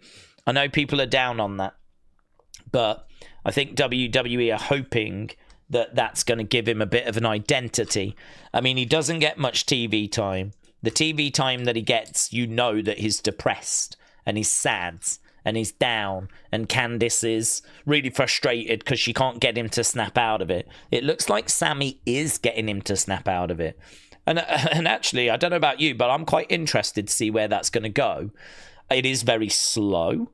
I don't think it's a good story. I definitely want us to move forward, and I want him to get out of this comatose state. But they have actually got me interested. Like, when I tune into SmackDown, I am interested to see where that goes next. I mean, in-ring, match-wise, we know that he can deliver.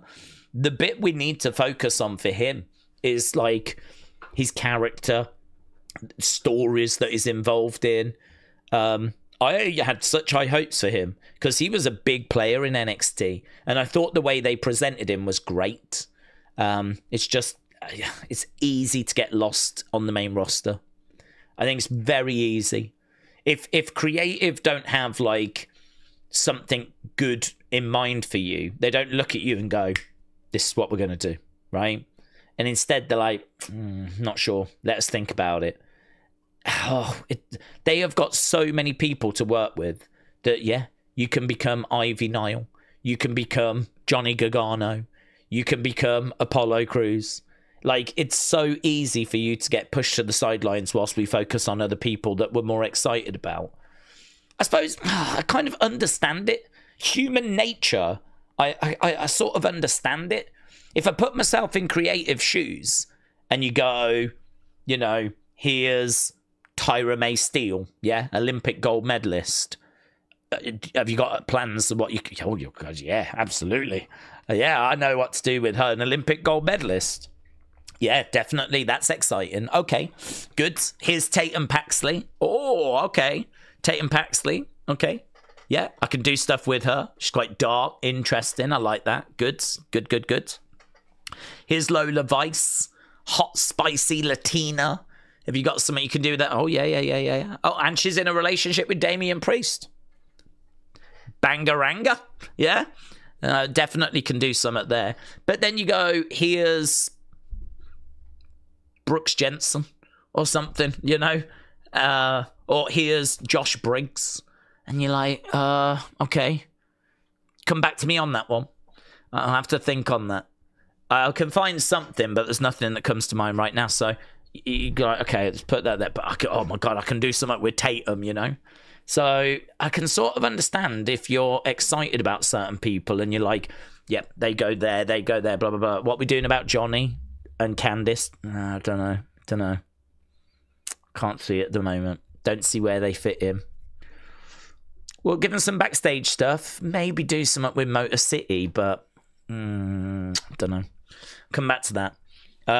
So we're doing this with Cody. We're doing. I could sort of see that being the case.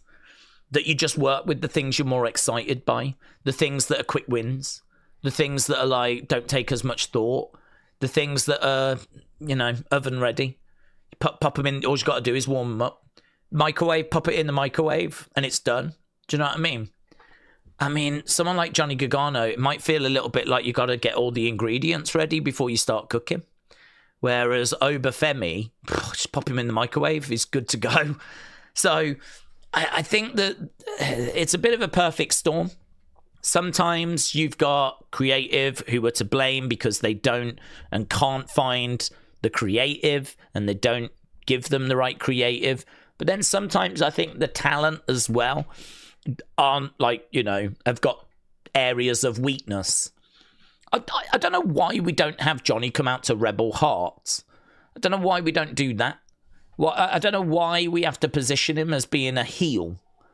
I mean, I would question these things. I mean, a good starting point is get him back to a babyface and give him Rebel Heart. Have him with Candice and make Candice just this lovely woman that's like really nice. And have someone kind of, attack Candice and, kind of take it from there. Sort of feel like we could have done a Candice, Johnny versus Alistair Zelina feud, which could have been quite interesting. That could have been interesting. I could have vibed with that. But, I don't know. It is what it is. There's so many reasons as to why these things happen, Ultimately, no one wants the shows to be bad. And everyone wants all the stars to be used. But, you cannot use everyone. There's more wrestlers than TV time. There's going to be wrestlers that are getting better numbers. There's going to be wrestlers that are more prioritized. There's going to be new call-ups that are more exciting. It's so easy to find yourself being pushed over to the sidelines, It's just not... I think a lot of fans want everything to be perfect. They want all the wrestlers to be in storylines. They don't want anyone to be in catering. They want all the storylines to be incredible. It's not ever going to be that way. It's never been that way, and it's never going to be that way because you always need more wrestlers than TV time due to injuries and rotation. You're always going to have to deal with injuries, which changes stories, people changing their mind. Something looked really good last week. It doesn't look as compelling this week. Fans' opinions change. People go cold. People heat up. Do you know what I mean? Like, you've got all these variances. And then, of course, you might have TKO go, right, we need to save 10 million from the budget. Sorry, what? The wages. We need you to cut 10 million. Sorry, what? And then you got that on your lap as well. So for all these different factors, like, I do think the whole process, the whole thing is a lot harder than the average Joe probably realizes, Aaron, hello. Aaron said AEW has evolved from taking shots at WWE. That is good. They're focused on the product and it's working. Tony has changed the approach. 2023 was rough, but now they are truly back. Honestly, I think that it was one of their biggest mistakes that they ever made was getting drawn into a war, into a verbal spat with WWE. I think it worked so well for WWE. I think it really was in WWE's benefit. And I just don't think it was in AEW's, because AEW as a new company, as we said, needed to attract new fans. They needed people to give them a chance, watch them and give them a go. And if WWE successfully paints AEW as the enemy, is able to present them as this evil alternative, right? And is able to kind of convince their fan base that you don't want to watch them, you know, they're no good, they suck, it's just a billionaire spending his dad's money and all this stuff, right? However they can do it, be that through influencers that they've got access to, right? I'm not going to say Jim Cornette, but I think Jim Cornette's been quite useful, shall we say, for WWE. I'm not saying there's a relationship there, and I'm not saying that WWE asked Jim Cornette to be off with AEW. What I am saying is the criticism of Jim Cornette has been very, very useful for WWE, because I think that cult of Cornette is quite sizable. I mean, he gets a lot of views, and for him to kind of take the stance and be so anti-AEW. I don't know where his position is now, but he was certainly anti-AEW when I was watching it up to the end of 2023. And I would imagine that continued into 2024. Whether it shifted now, I don't know. I don't really listen to him so much. But I do think that's been very helpful. Any way that WWE could present AEW, that was just horrific for AEW. It was just really, it was not in their benefit to get into a war of words with WWE and kind of for there to be that tribalism. It worked for WWE, it didn't work for AEW. I think Tony has learnt that. I think he's realised that now. I think he's just focused on putting on the best product he possibly can. I've heard that it's good and it's all really improved and it's all in a really good place now. And I don't know where he gets to. I don't know if it's too late in the day, and if, you know, the people have made their minds up, or if this ship can be turned around. I don't know. What I do know is that the more he can put on great shows and continue to bring people back, and the more that WWE can continue to underwhelm, the better it is for AEW, and the more likelihood it is they'll, you know, start closing that gap again. So, don't know, could be an interesting few years, couldn't it? As we see people talking about leaving WWE, and we see maybe AEW picking up some of those fans. So, I think that's wise. Honestly, I think it's the right call for him to do, is to just focus on his product, not engage in a war of words, and I think he'll see better results for it. Mayor Pete, hello. Hope you're doing well. If Tony puts on a great Wednesday show, it would start to be a challenge for WWE, said JoJo. Well, yeah, I mean, there's no denying right now, and I get it, and I feel it with you, that WWE's product is lackluster. I mean, I would say that I go into Mondays feeling not too bad, and I will go into this weekend, certainly AAA and Clash in Italy, feeling pretty good.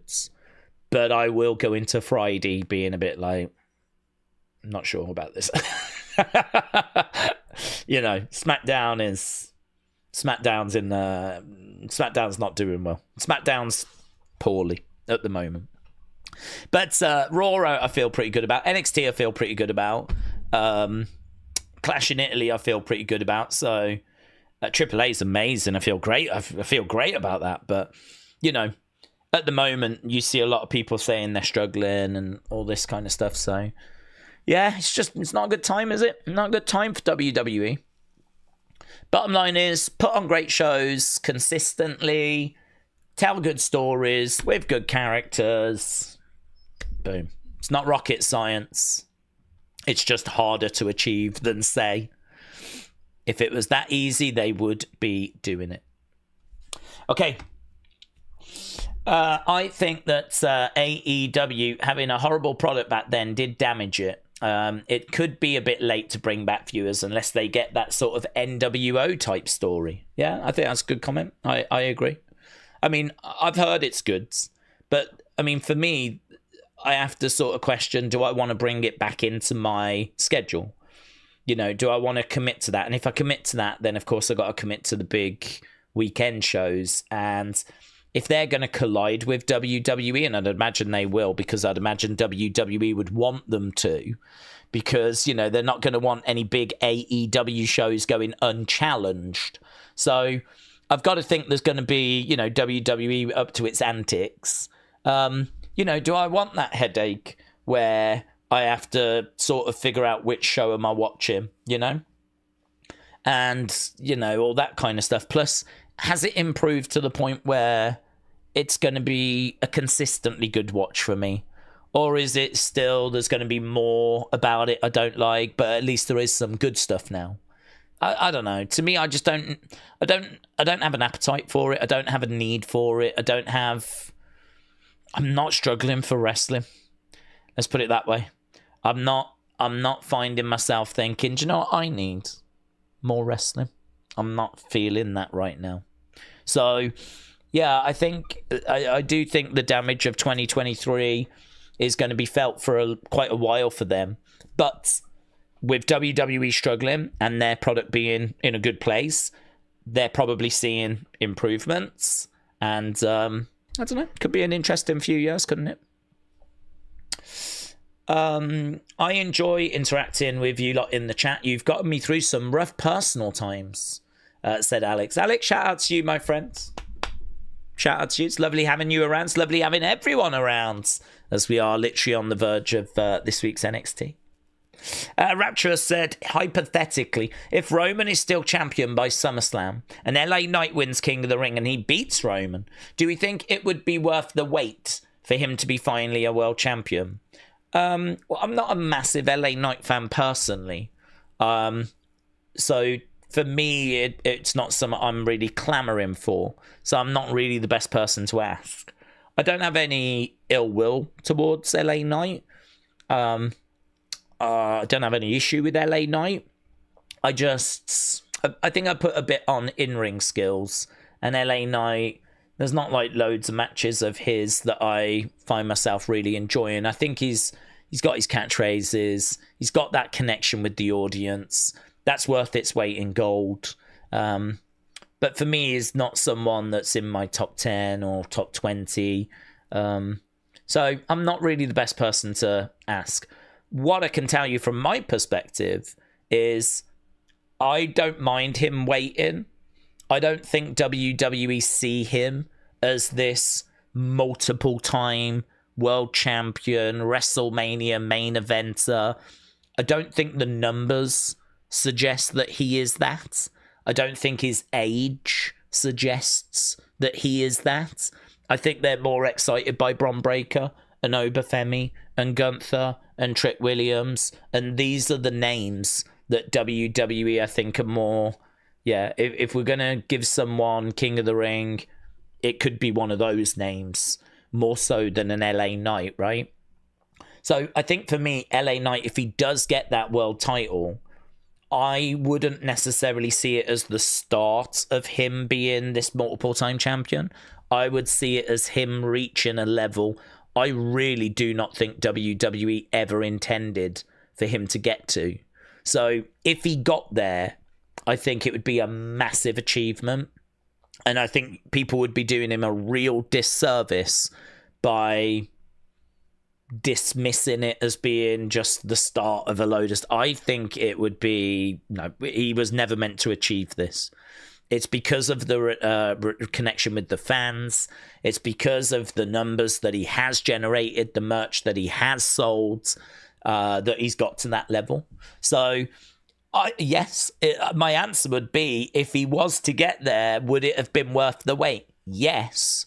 1000%, because I don't think he's ever meant to have got to that level. I really, really don't. And I can sort of back that up by the fact that he's enjoyed a lot of crowd support over the recent years, and he still has not got to that level. And actually, rarely has he been around the main event scene. It's not even that he's had multiple world title shots. I think he's had a few in Saudi Arabia where he was never going to win it. But, you know, he had like a shot. I mean, like Logan's had a few as well in Saudi Arabia where he was never going to win it. But like, has he realistically been built up and used in a main event program heading into a SummerSlam or a WrestleMania? Has he ever been a realistic favorite to win the Royal Rumble? I mean, the answer to that is no. And, you know, he's enjoyed a lot of crowd support over recent years. Imagine if he didn't enjoy the level of crowd support he has. I think this is a guy they saw as being a mid-carder, a steady hand, someone that was worth bringing in, that would do a good job for you, can help put others over. But he made a connection, and as a result, you know, now finds himself kind of in the conversation of, should we give him Money in the Bank? You know? But I really, honestly, if he was to get a world title, I think it would be such an incredible achievement. I really do. I think that he will have achieved more than they ever planned for him. And I think that should be really, really celebrated as like, you did it. You reached the mountaintop. So many people have never won a world title. So, yeah, would it have been worth the wait? 100%. Because I don't think it was ever planned. So, but again, it's not something that I'm necessarily clamoring for me personally. But I hope it happens. There's a lot of people out there that really like him, and I don't have any ill will for him. I'm not standing in anyone's way. There's no campaign from me for him to not get it. But yeah, it'll be an interesting one to see if he ever does. Aaron said, I know why Tony was anti-WWE at the start. The company was starting with wrestlers like Cody and Moxley and Jericho, who was frustrated with the booking. I understand, but that was then, says Aaron. Yeah. I get it as well, because they made it difficult for him. They really made it hard for Tony, and they still do.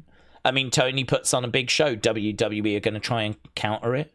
You know, Tony wants to run a certain venue. WWE will speak to that venue, and they'll be like, if AEW run here, you'll never get a WWE show again. And there's lots of that stuff that's been going on. I mean, he was adamant that WWE was trying to get in touch with people and do contract tampering. And he was adamant that people were being spoken to whilst being under contract with AEW. And it probably was happening, where, you know, it was all designed to just make life as difficult as possible. And, you know, of course, WWE was tying big names down to contracts. I think WWE have now started working with the indies to cut off a supply line. I think WWE are only working with TNA to cut off a supply line. I think WWE are doing more shows in Europe to make it harder for AEW. I think WWE are doing what they're doing in Mexico to cut off a supply line. I think a lot of business decisions have been made to thwart AEW. Again, you point at like Clash at the Castle in Wales. We haven't done a stadium show in the UK since 1992. And then all of a sudden, we're doing a stadium show in the UK. Just happens to be around the same time that AEW are looking to do Wembley. You kind of go, well, that's very coincidental, isn't it? WWE had all this time to do a stadium show, and we're just now doing it. That's interesting. I haven't done one since 92. I mean, yes, I'm sure TKO taking over has played a part and has played a factor. But, so I wouldn't say it was everything was to do with AEW. But I do think that there has been a lot of decisions made to try and contain the growth of AEW. that, of course, is just going to be endlessly frustrating for Tony Khan. And, of course, those frustrations going to come out in press conferences. How do you feel about this? How do you feel about WWE doing that? And of course, WWE can sit back and just watch Tony Khan blast WWE, a company that a lot of people have got nostalgia for and love. And the more he does that, the more people are like, no, I don't like that attitude. You know, why have you got to take shots at WWE? And WWE can sit there like, played him like a fiddle. So if he's learned to not do that now, I really think it's in his benefit. It's in AEW's benefit. Okay, here we go.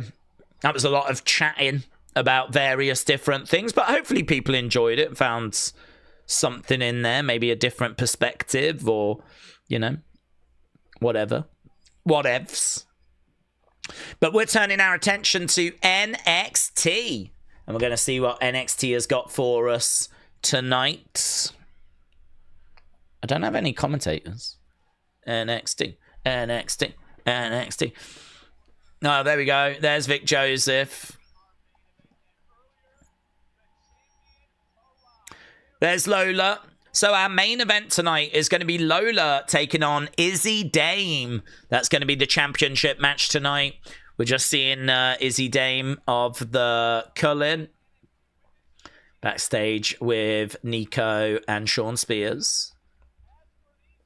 Oh, yeah, it was last week that we saw Dark States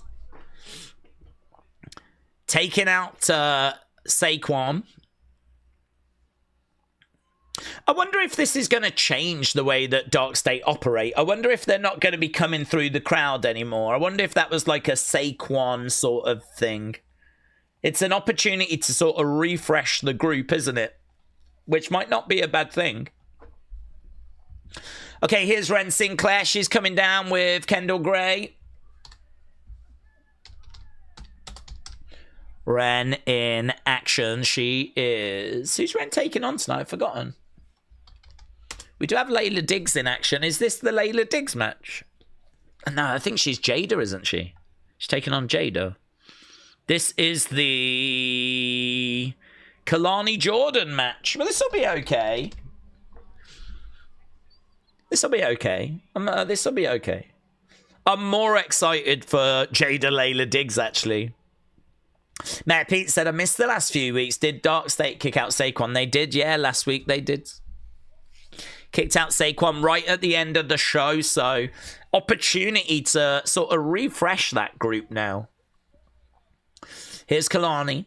Robbie said, people who want to pretend that AEW doesn't have celebrity involvement is mistaken. They use Costco guys like Big Boom AJ and Rizzler almost every pay-per-view. Abram, shout out to you, buds. Okay, we are underway. Kicks coming in by Kelani. Wren is down. She's still got the belt around her waist. Okay, there we go. The belt being removed. Wren in the corner. Referee just asking if Wren is okay. She moves out the way. Rolls up Kelani. One. Just a one. Just a one. She goes round the back.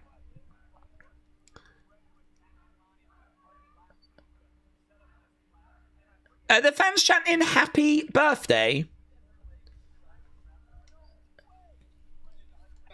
One. Just a one count. I wasn't sure if the fans were chanting, oh, lovely arm drag, Jesus. That was nice by Wren. Wren with a drop kick. Down goes Kelani. Wren is honestly a sleeping giant. She's someone that could really be, you know, a player in this women's division. I know many of you have been excited about her for quite a while. It's just WWE have never quite got round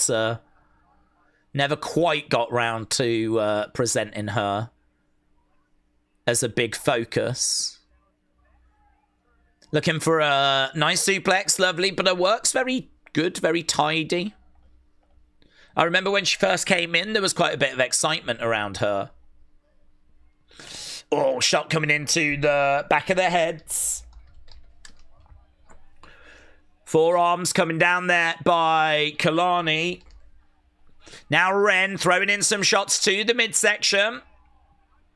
Both women are down at the moment. Charging in. Kick coming into the midsection. Let's go, Wren is the chant that's broken out. It's a lovely pace to this match at the moment. It's good. Okay, Wren is working on the arm of Kelani. Fans are chanting tap.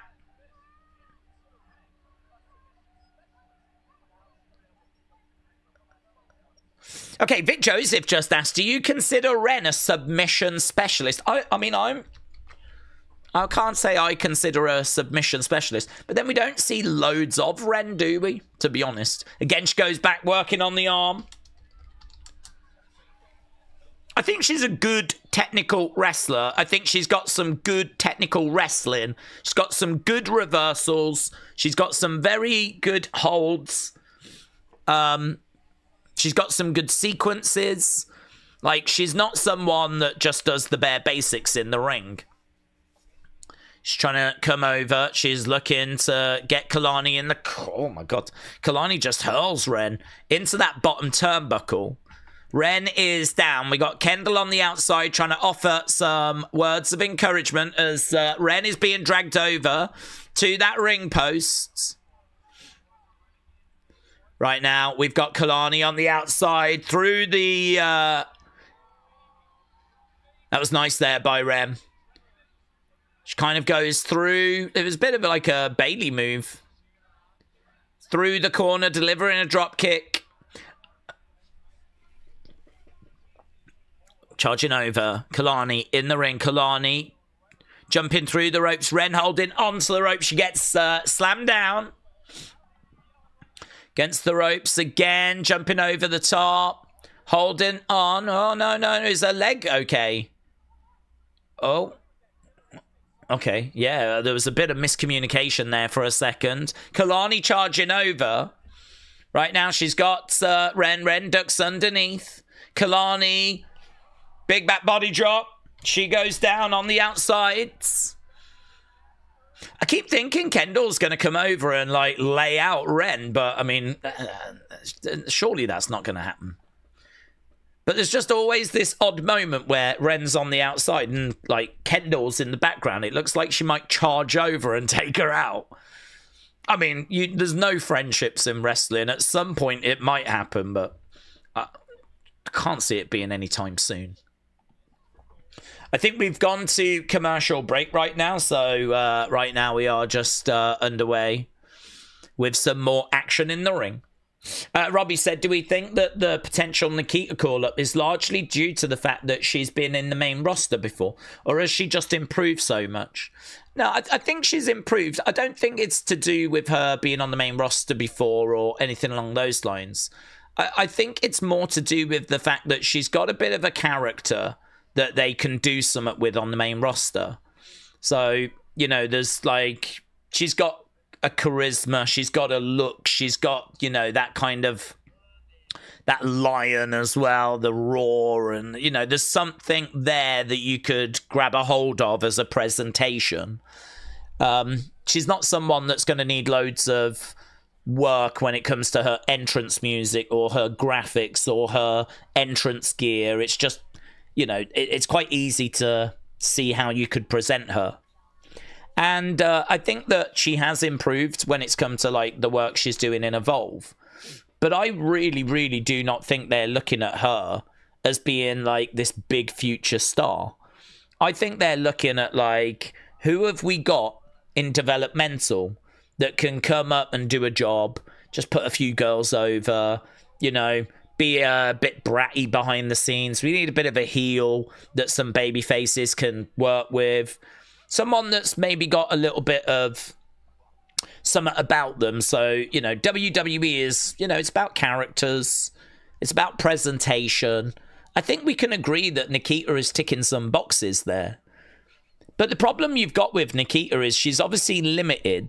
She's obviously not had, like, loads of experience being on, like, big PLEs, takeover type things, you know? She's not had a run with, like, the NXT Women's Championship. So, I mean, this is why I don't think they see major things for her. But I do think she might be ticking enough boxes where she can come up and do a bit of a job. So, yeah, for me, that's the kind of thing that I would see with Nikita. It's like, what job have you got for her? And I could see it being a case that, like, you know, she goes up, she puts a few girls over. She's kind of on the roster a bit. And, you know, the more that they work with her, the more she'll improve. You fast forward a few years, she might actually be all right. Maybe then you can start to do a bit more with her. But at first, I think it'd be, you know, her kind of bumping and putting girls over. Oh, my God, that looked moody, mate. Kelani just came crashing down. Oh, my God, that looked moody. Leg drop there by Kelani. She just came jumping over the ropes, landed on the knee of Wren. Right, she's targeting that knee. Yeah, look, Wren is screaming in pain. Yeah, Wren is really, really feeling that. Kick coming in there by Wren. I like how we're targeting this. Look at that. That is nice. That's a figure 4 leg lock, but look at that. That is a very innovative way of applying it. Oh, I like that. I like that. That's a lovely hold there by Kelani. As Wren gets over to the rope, she's trying desperately to get up to her feet right now. Back elbow coming in there by Wren. Kelani charging over again. She goes up to the outsides. Wren goes through the ropes. Kick coming into the side of the heads. Okay, she's trying to grab the leg. And oh my God, that's nice. There's some lovely, lovely holds that Kelani is applying here.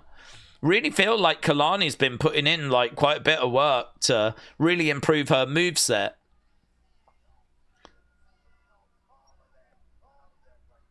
The ACL, the PCL. Booker just really talking about all the different ligaments that are being stretched and worked here by Kelani. This is a very, very interesting matchup. I really like this by Kelani because one thing about Kelani is that she's very good, isn't she, when it's like all the gymnastics stuff. Do you know what I mean? Like the springboard stuff and the moonsaults and the gymnastics. But here she is, like showing you a really different side to her game.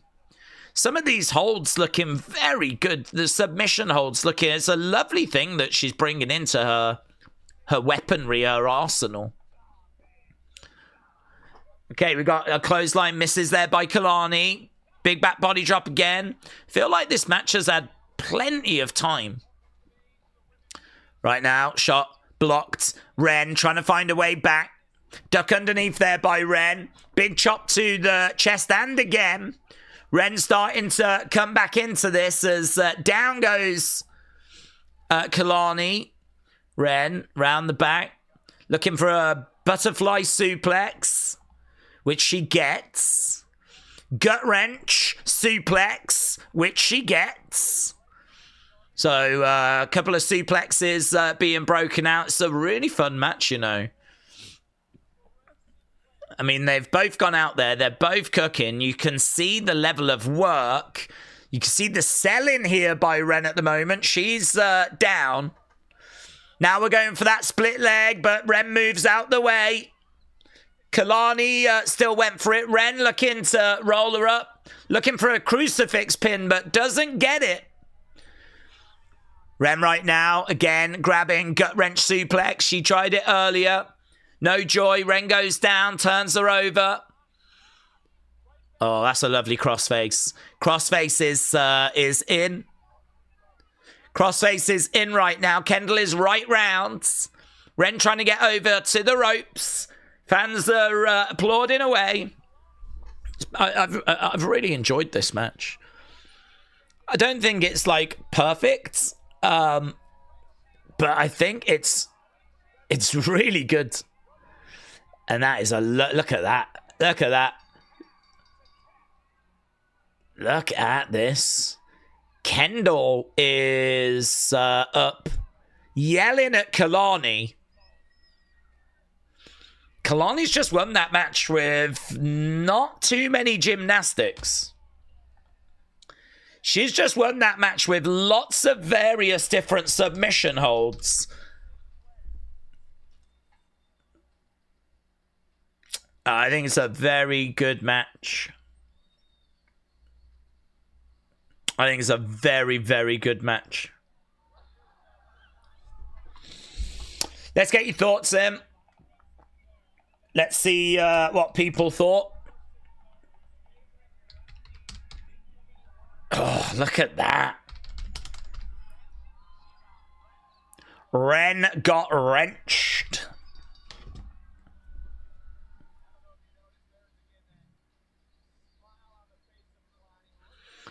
Yeah, I mean, she's feeling her knee right now, Wren. She's definitely suffering. Kelani in the entranceway. Okay, here's Lizzie and Tatum.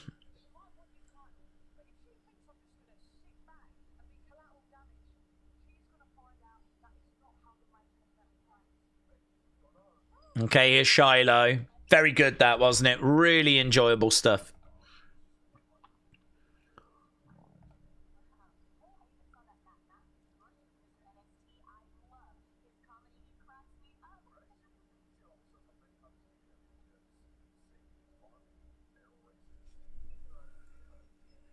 Okay, here's Tristan. So we've got Shiloh.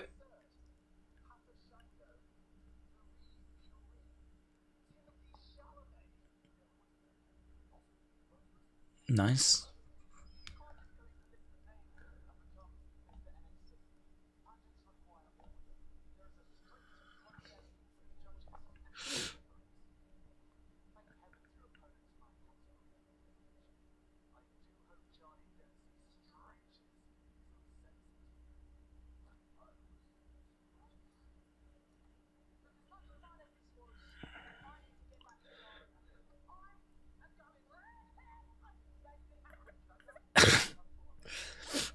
Lizzie is going redhead hunting because she's looking for Zarya. So we had Lizzie, we had Tatum, we had Shiloh, we had Tristan. It was fine. I'm not crazy about the whole Mr. NXT thing, but it's fine. Okay. Shiloh's great. I bet he's going to be good for helping get this Fabio guy over, said Shining Wizards. Days, I think there's an issue on the main roster NXT doesn't have, which is most female wrestlers being in a tag team. It makes any singles women's division seem empty. Well, to be honest, I think... Are we going to commercial break? Yeah. So the women's tag division, I don't think they've ever really cared for that to be for women's tag teams. I think it's where... I don't think they're looking to make the women's singles division empty. I think what they're trying to do is they're trying to just move people out the way so that we can focus on the championship feuds. I mean, right now, it feels a bit quiet on the Raw side because no one's really feuding with Liv. Obviously, you do have the Sol Ruka Becky story. But really outside of that, there's not loads that we're doing. We've kind of moved a lot of people to the women's tag division, but that is really so that they've got something to do. That way we can get like 4 women on the show in one segment. So, you know, we were able to get like Lyra, Bailey, Nia, Lash all on the show. Was it? No, it was Raquel, Roxanne, sorry, Bailey, Lyra, all on the show on yesterday's Raw. So we were able to get 4 women on the show by using a tag division. The frustrating thing is the tag division is not a division we care about. It's not a division that WWE you're not going to see the Nasty Girls. You're not going to see a new sort of Heart Foundation or a Legion of Divas or devolution instead of demolition.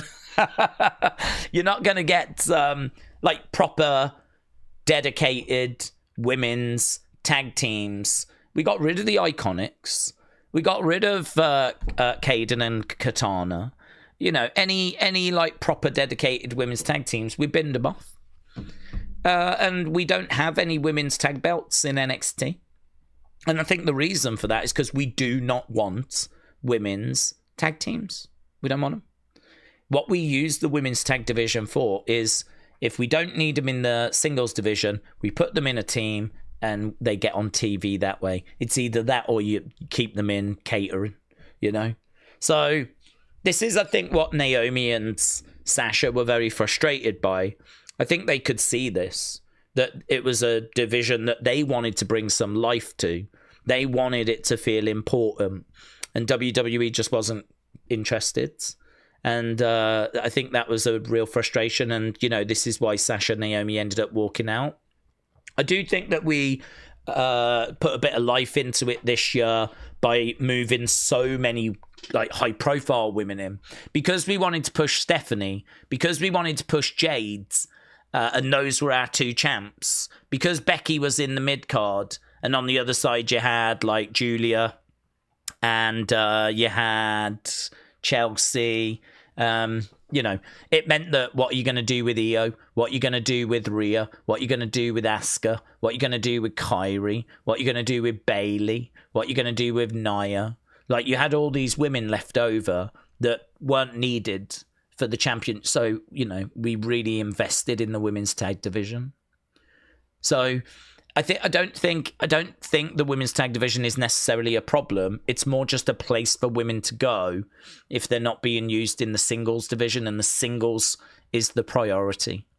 So, you know, WWE NXT could have a tag division. It could introduce those belts back again, but it wouldn't be looking to make tag teams for the main roster. It would just be a place for women to go if they're not involved in any stories at the moment. It would just be a place for them to be used for a bit until some stories come back up. I really don't think WWE are looking to get women's tag teams and then call them up to the main roster. This is why they got rid of the belts. They don't need them in NXT. We don't need women's tag belts because we don't need women's tag teams because we just make them on the main roster. Christopher said, Days, Monday Night Raw next week's 2 p.m. Eastern time live with a rerun at 8 p.m. on Monday night. Is Netflix doing a live airing at 2 p.m. and a rerun at 8 p.m.? I don't know what you mean by a rerun at 8 p.m. because Raw is on Netflix. So if it airs live, then it just is a video, isn't it? It's just a file. Do you mean SmackDown? Because SmackDown could be live on Friday and then air later on USA Network, but Raw doesn't make any sense for Raw to be a rerun when it's on Netflix, because what they'll do is they'll air it live and then it'll just be a video file, won't it? It'll just be something that you can watch whenever. So Raw we tend to do live, and that's it, because there is no later showing, right? People just watch it when they get home if they didn't see it live. But with SmackDown, we tend to watch that live, and then there is a later showing in America on USA Network. We tend to do both of those, yes. Although it's a nightmare, I don't enjoy it. Oh, that's interesting. We got a cross across one of the faces for Dark State. So obviously we had the four sort of mask designs. One of them has been crossed out now. It'll be on Netflix, said Jojo. Dark State have got a chant, said Jared. Hello, Jared. Okay, so Dark State are in the ring.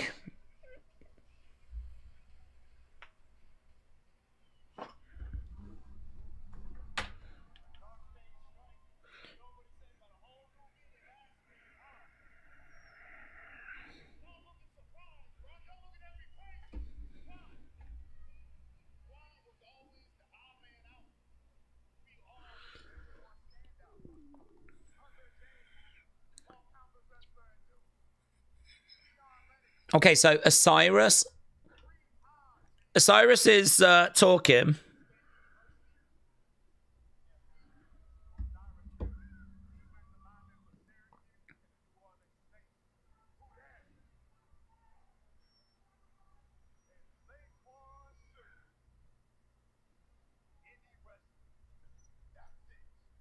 Saquon Sugar's indie wrestler, that's it. So they're talking about all their accomplishments. They're saying that Saquon didn't bring anything to the table.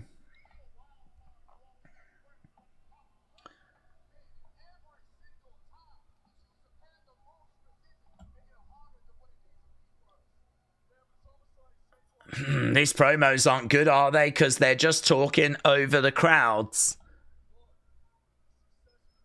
The crowd are making noise and they're just trying to talk over the top.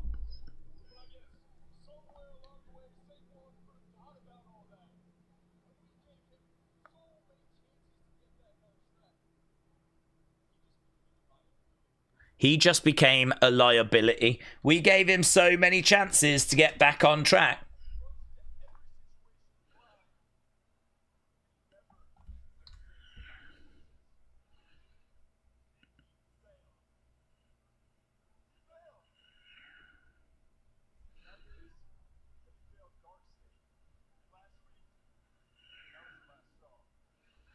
He failed Dark State. That was the last straw.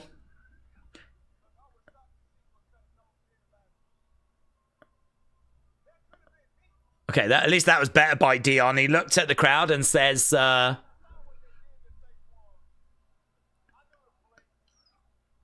could have been me.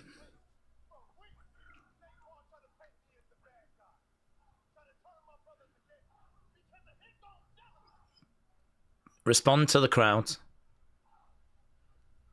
Respond. Respond.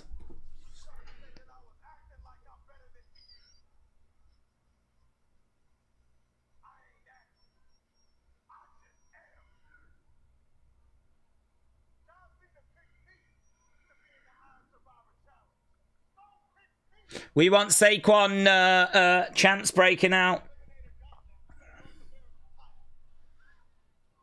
We want Saquon. No, we don't. We want Saquon. No, we don't. So we've got dueling chants from the fans right now. Yeah, these guys have got a promo and they just want to get it out, don't they? No, we don't. We want Saquon. No, we don't. Oof. This is a dumpster fire.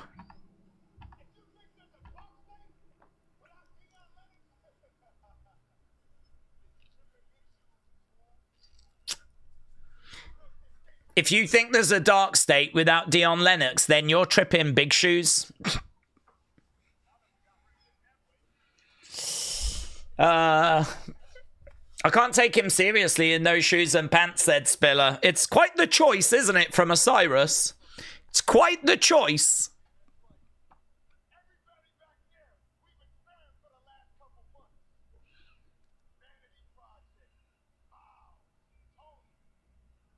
I think Dion is a better talker. I think he's a better talker, but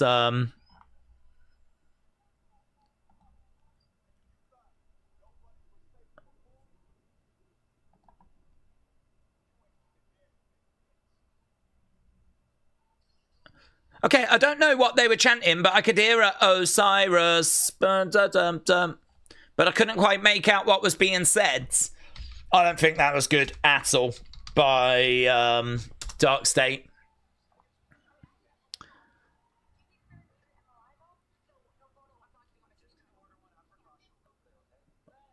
Okay, we're backstage with Wren looking at an MRI.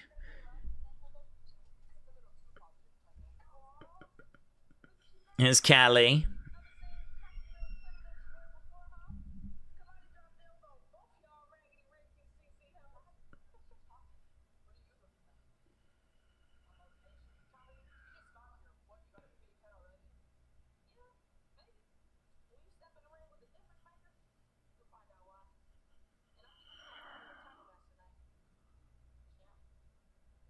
Okay, Callie said she's going to keep an eye on Lola.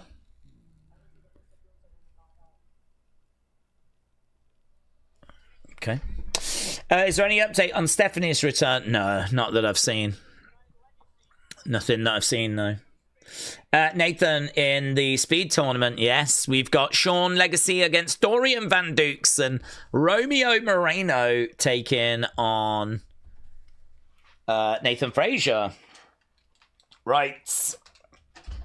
Let's get the score for that first match. I really liked the women's match that we opened with. I was not a big fan of the Dark States promo. Okay, boom, boom, boom, boom. Okay, you lot said it was, yeah, great 59. I think that's very fair. I'm pleased it got a great score. I think it deserved it. And we don't always get a great match on NXT, so to actually start out with a great match is really good news. So Wren versus Kelani is great 59. They were saying we want Saquon. No, we don't, said Thomas. There was another bit after though that was about Osiris. I couldn't make out what they were saying then. It was like Osiris, ma ma ma. Osiris, ma ma ma. But I don't know what the ma ma ma bit was. I wondered if it was about his pants and shoes. Because they do like to have fun, that NXT crowds. So I did wonder if it was something like that. Cheeky little comment about what he was wearing. This is already better than SmackDown, said Archaic. Well, it's a low bar, isn't it, to be honest? So, yes, it very much could already be better than... certainly better than how SmackDown has been. Might even be better than what SmackDown's going to be like this weekend. But we are in Barcelona this weekend. Hopefully that'll give us a different vibe, a different flavour. So, I don't know. Could be okay. Okay, we are at commercial break right now. We are a quarter of the way through the show. A Big Time said, as someone who watches both products, I can tell you that AEW is not setting the world on fire creatively. It is just as dull. But WWE being so bad makes AEW look good. Pay-per-views are the only things that people are raving about. Okay, interesting. Thank you. Yeah, I don't know. It's just not massively on my agenda, or like it's good to know that. But honestly, I forgot their show was even on. It didn't even cross my mind that they had a show on Sunday. I didn't even think about it. I saw the news for like in the day to see what was being spoke about. And I saw there was a little bit of AEW kind of chatter, but I was looking for WWE stuff. There wasn't anything on Sunday. And I was like, that's all right. I've put my predictions video out anyway for Italy. So I'll just leave it at that today. And that was it. I then started working on other bits and bobs. My dad was back as well, so I was like catching up with him. He only comes back every few weeks. So it was good to kind of catch up with him a little bit. My brother was over as well, so I was catching up with him. So it just worked out really well, actually. But it wasn't until, like, the Monday when, yeah, I saw, like, the reaction to what had happened. And I was like, oh, yeah. Just completely forgot about that they were even having a show. So, yeah, it's just not on my radar. But if you watched it and you enjoyed it, then fantastic.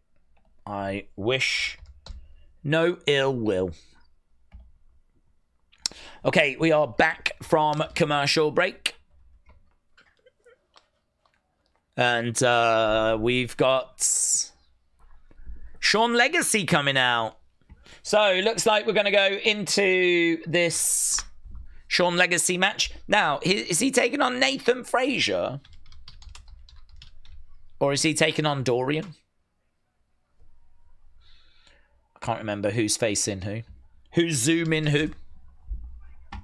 Shawn Legacy, 9 years experience, 30 years old. He's taking on Dorian Van Dukes.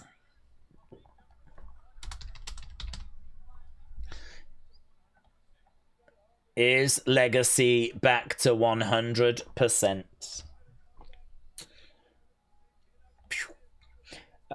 Days, I watched the buy-in. It was messy. No leadership. Tony has lost control of the wrestlers. I heard the buy-in was not very good. I think the actual show was much better. Yeah, I heard the buy-in was not great. Here's Dorian. Dorian making his way down. I like Dorian. I like his look.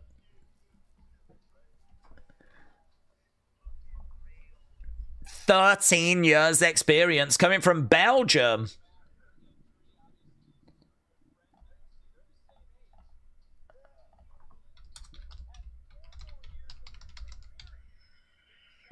That's a lot of experience, isn't it? 30 years old.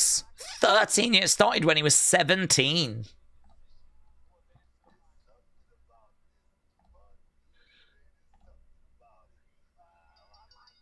Yeah, I like him.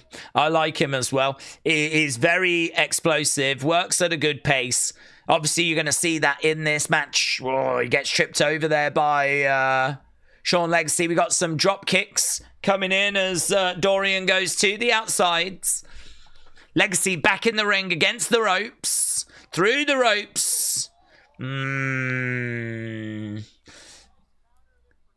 I mean, that was hard because Shawn Legacy was suicide diving through the ropes. I think Dorian was meant to catch him on his shoulders, but with the speed he's moving and he was a bit slippy, it was kind of difficult. There's a leg drop there. 1, 2, kick out by Legacy.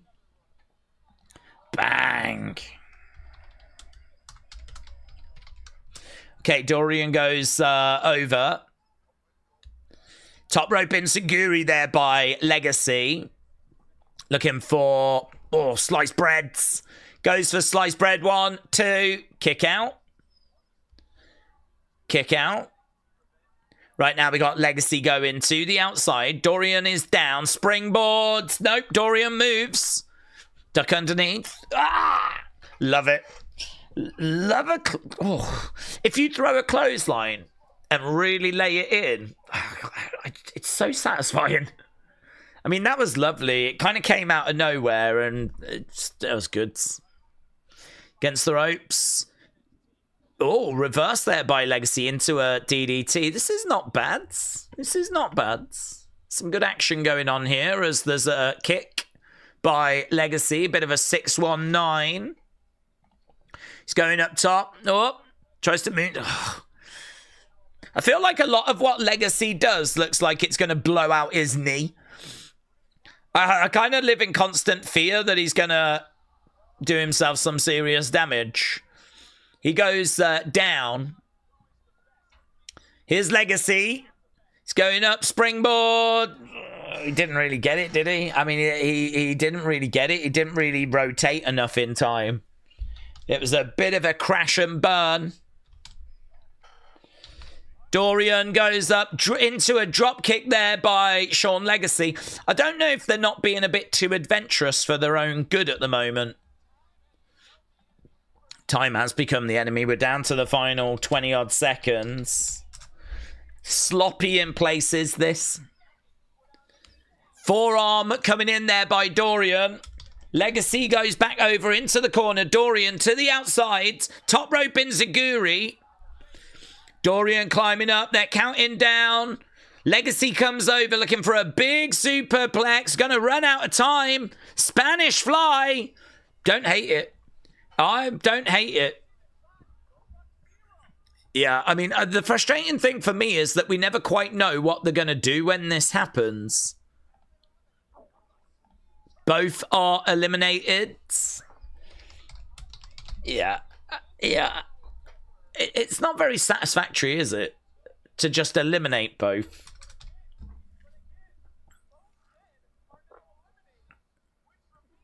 Yeah, that sucks. That sucks. They gotta do better. I mean, 3 minutes. A lot of these matches should go draws. couldn't outmaneuver your opponent. That's fine. But, like, now both get eliminated.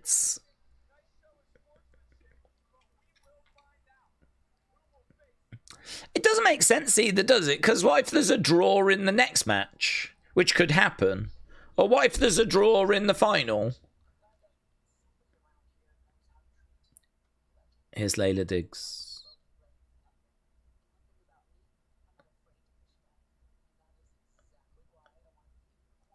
I want to be in your corner tonight, says Natty. Wow. Okay, wait, I don't know when this Layla Diggs match is. It's now. Guys, this is the one I've been waiting for. I'm a low-key Layla Diggs stan.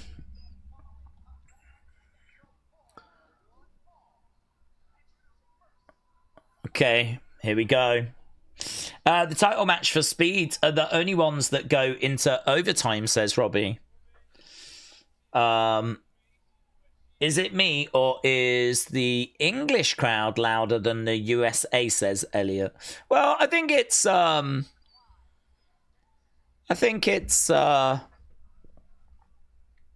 depends where you are. And I think that like the NXT crowds are good. You get like Chicago, that's a good crowd. So, but yeah, I mean, Europe are obviously known for making good noise. I know we're waiting for Stephanie to return to fight Liv, but in kayfabe, why isn't EO challenging Liv, says Rapturous. You'd have to ask WWE.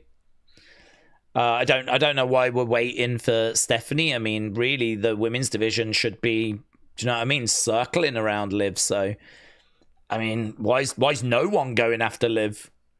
Doesn't mean, like, just because, like, she's got the belt from Stephanie. Stephanie doesn't get an automatic rematch, of course. So in kayfabe, why is the women's division not all over Liv? Big Time said, I love that Speed match. It felt like they fitted a lot in. Robbie said we should do a poll for the Dark State nonsense. Well, I think it was just nonsense, wasn't it? I don't think it would score well. Bruce said, is NXT worth watching? Yeah, I think it's worth watching. Definitely. I enjoy it. Suzanne said, not to change the subject, but do you guys think, what do you think of the new Masters of the Universe? Is it out now? Have people been to see it? Have people been to watch this thing? I don't even know if it's out. I thought the trailer looked pretty good. What's happened to Joe? He's definitely in a Danhausen role. Well, I think they called him up because he's fun.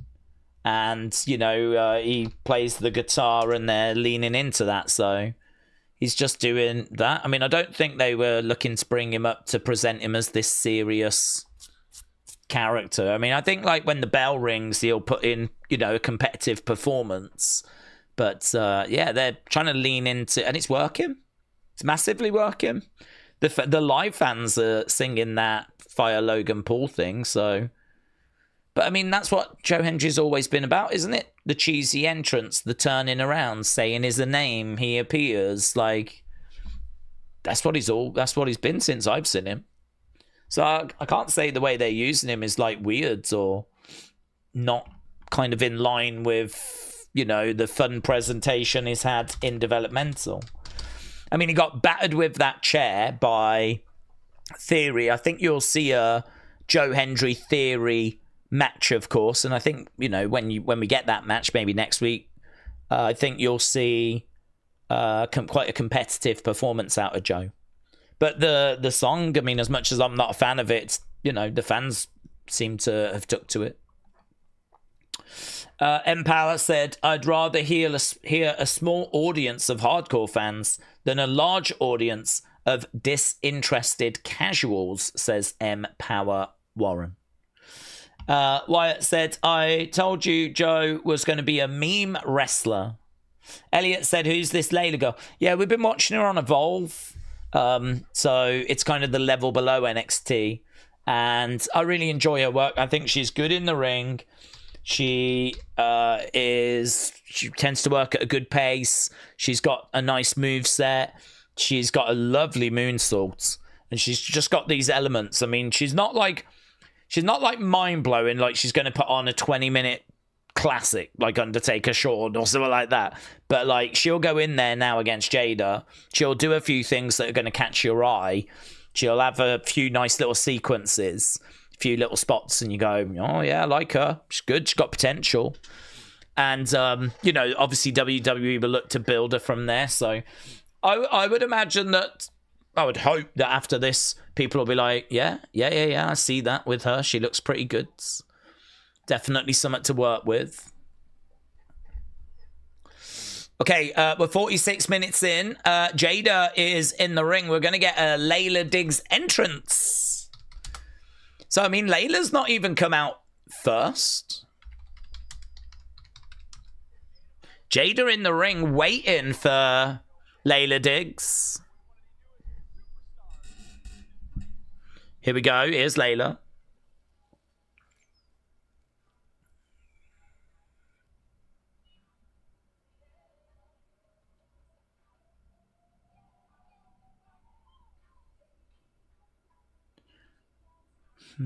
Not sure about the dancing. I think this is a new theme because I don't recall it. Certainly, you know, new graphics, but there's nothing really that special about them. She seems to have a very purple theme. It's her colours, it's her robe, it's her gear. Natty comes out. No reaction for Natty. Why did the NXT crowd not kind of pop to see Natty?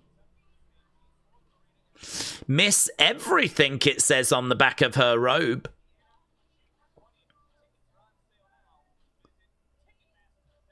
I don't mind the vibe of the song. I don't mind purple being her colour. She's very different from Jaida, isn't she?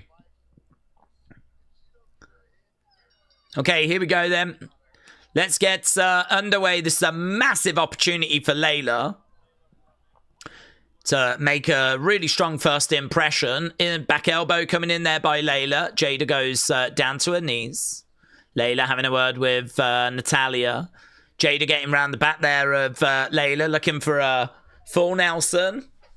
She's got a full Nelson in on Layla. Layla going down, doing the splits, taking Jaida down.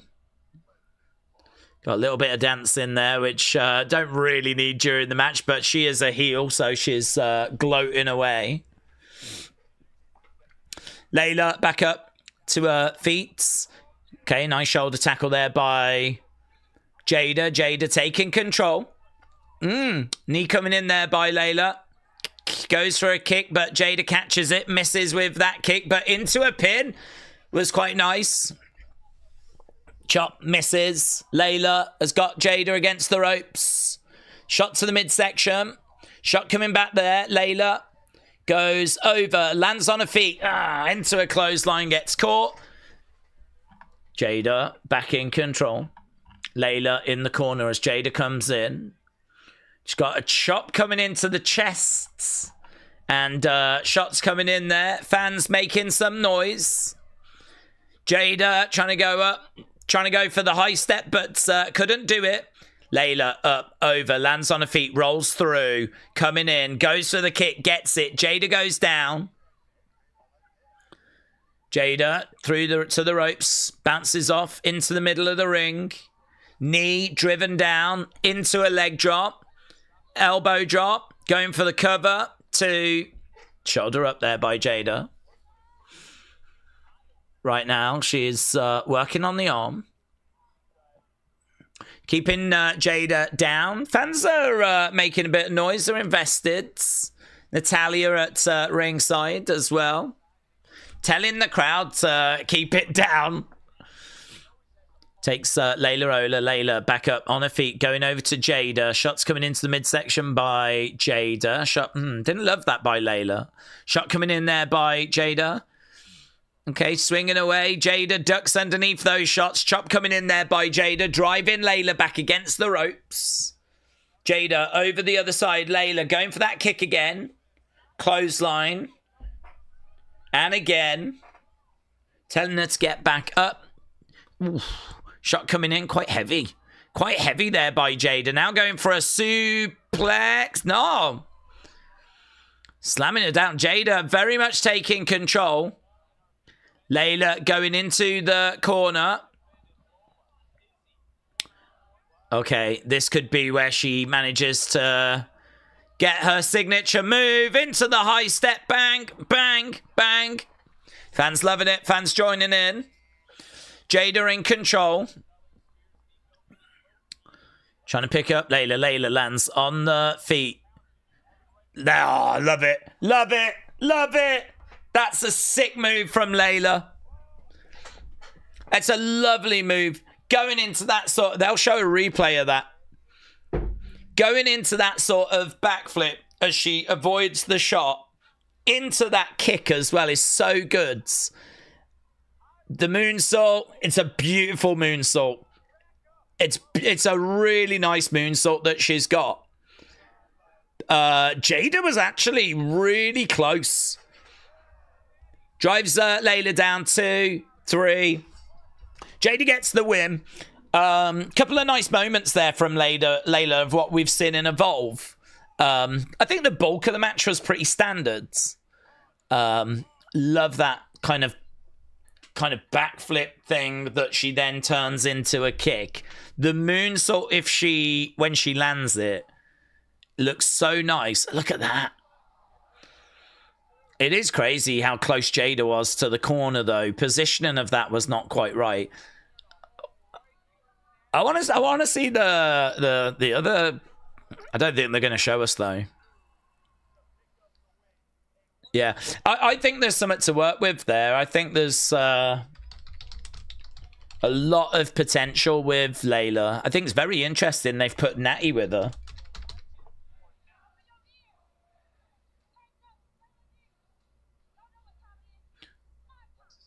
Okay, we're backstage with Birthright. Lexus looks like he's cosplaying as Tiger King. Do you remember Tiger King? He does. I don't know that that's a bad thing.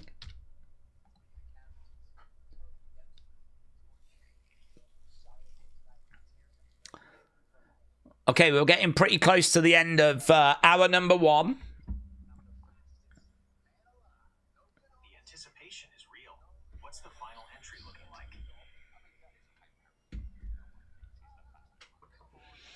Okay, here's Nathan. Axiom's with him as well.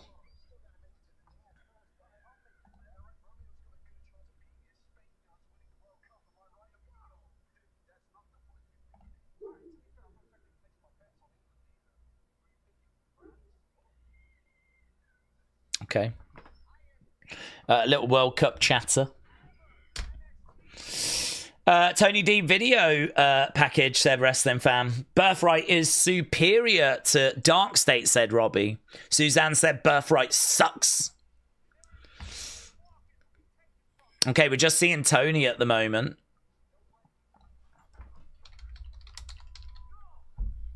Coming up next, Tony D'Angelo live. So that's going to be how we start the second hour, with a bit of Tony D'Angelo.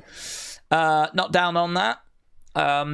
Not massively feeling his run, but then I don't think he's really involved in like a really great feud or anything at the moment. We just seem to have a few people sniffing around. Certainly a few newcomers like Cam Hendricks, Mason Rook.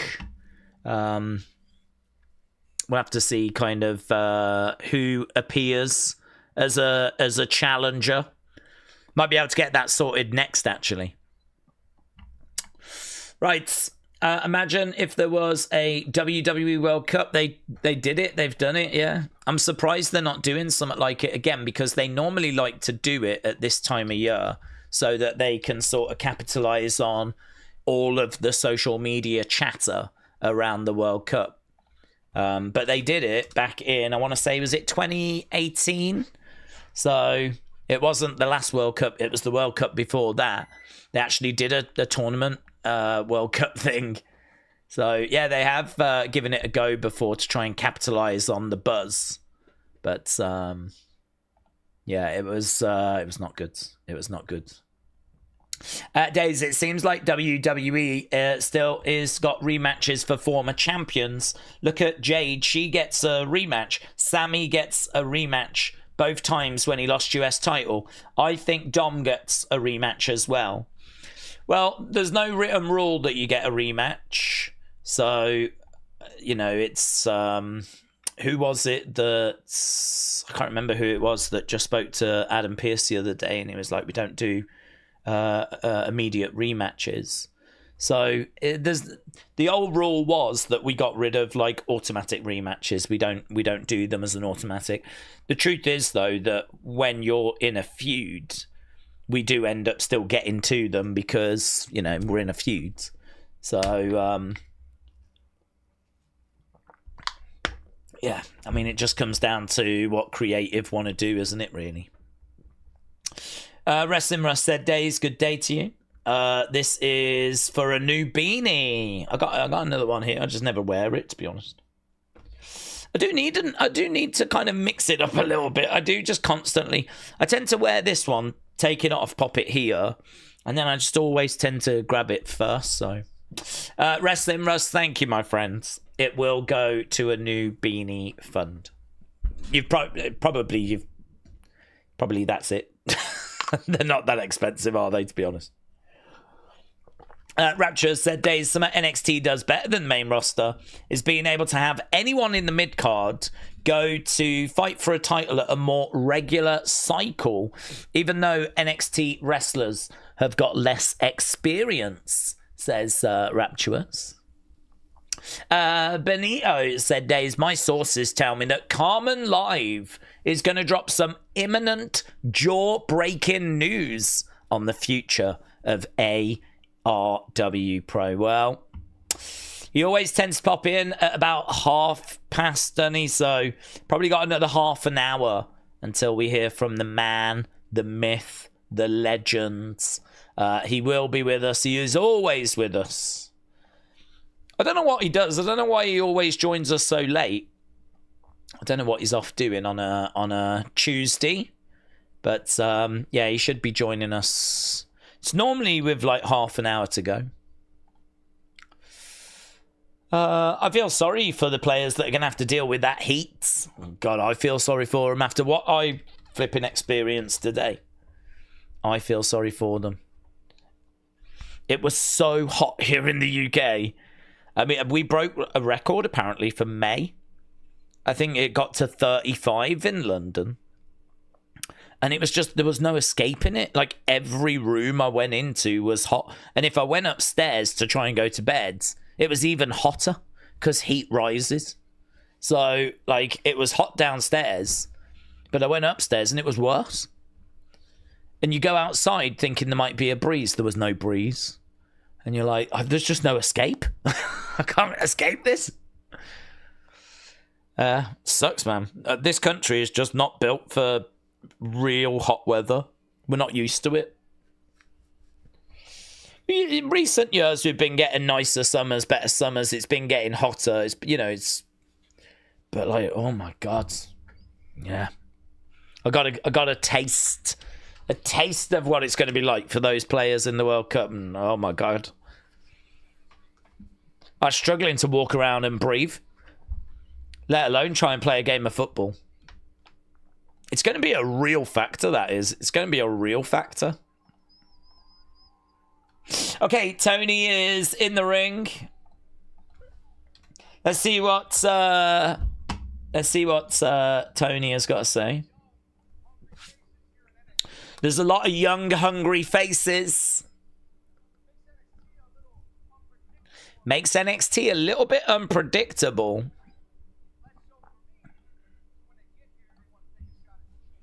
When people get here, they want to take a shot at the champ.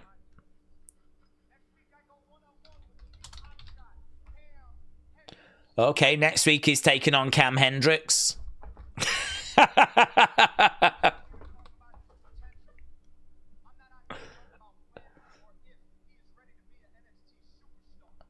He's looking quite big, isn't he, Tony, in all fairness to him? Like, he's got a good size to him.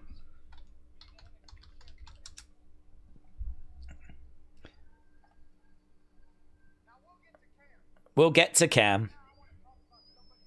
He's not a bad talker either. I mean, certainly after listening to that Dark State promo.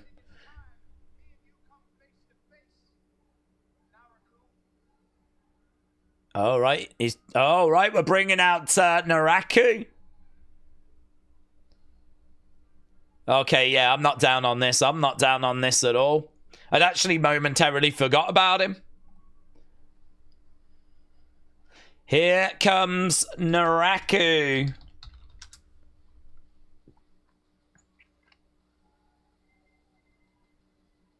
It's kind of exciting that Evil is here.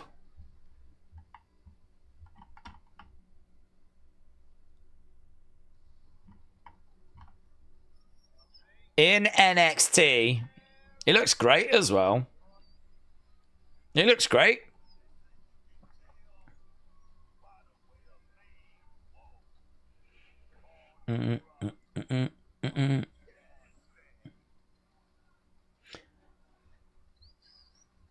Okay, gets into the ring with Tony. We got Naraku chance. I'm more of a straight shooter. I know you like to talk in messages, riddles.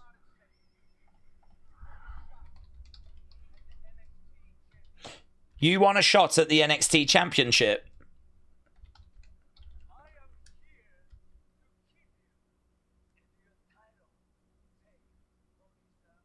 I'm here to keep you and your title safe.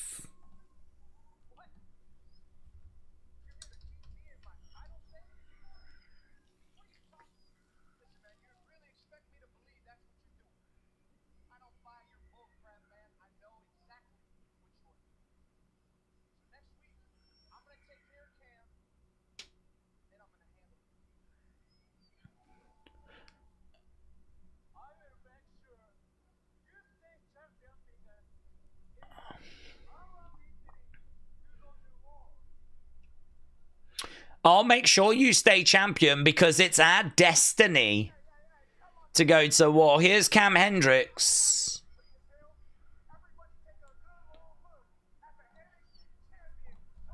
Okay, here's Cam.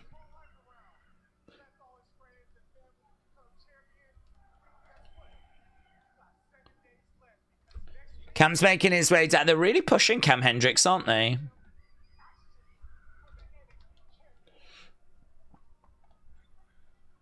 He's getting in the ring.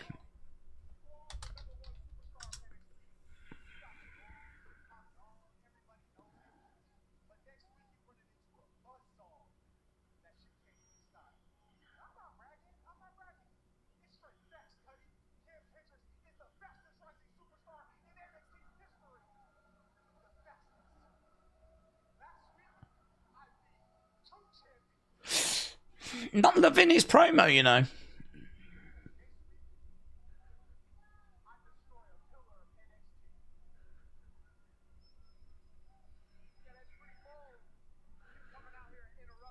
He comes across as being really green.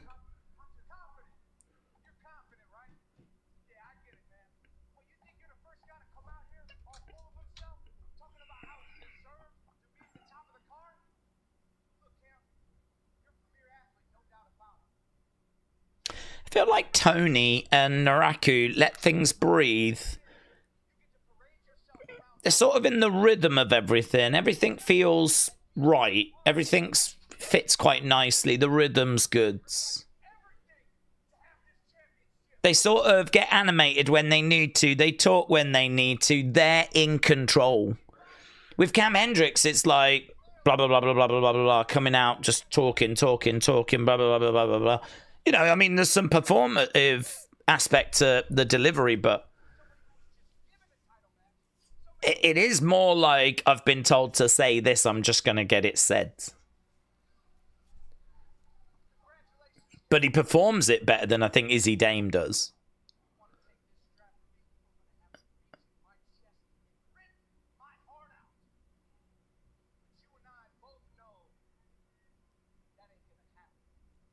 Okay, so we're setting up to Tony Cam Hendricks next week.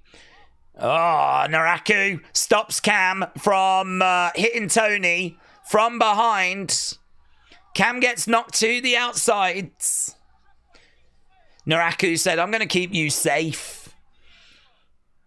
We've got a date with Destiny because we will be going to war. I'll look forward to that match, honestly. Tony versus Naraku.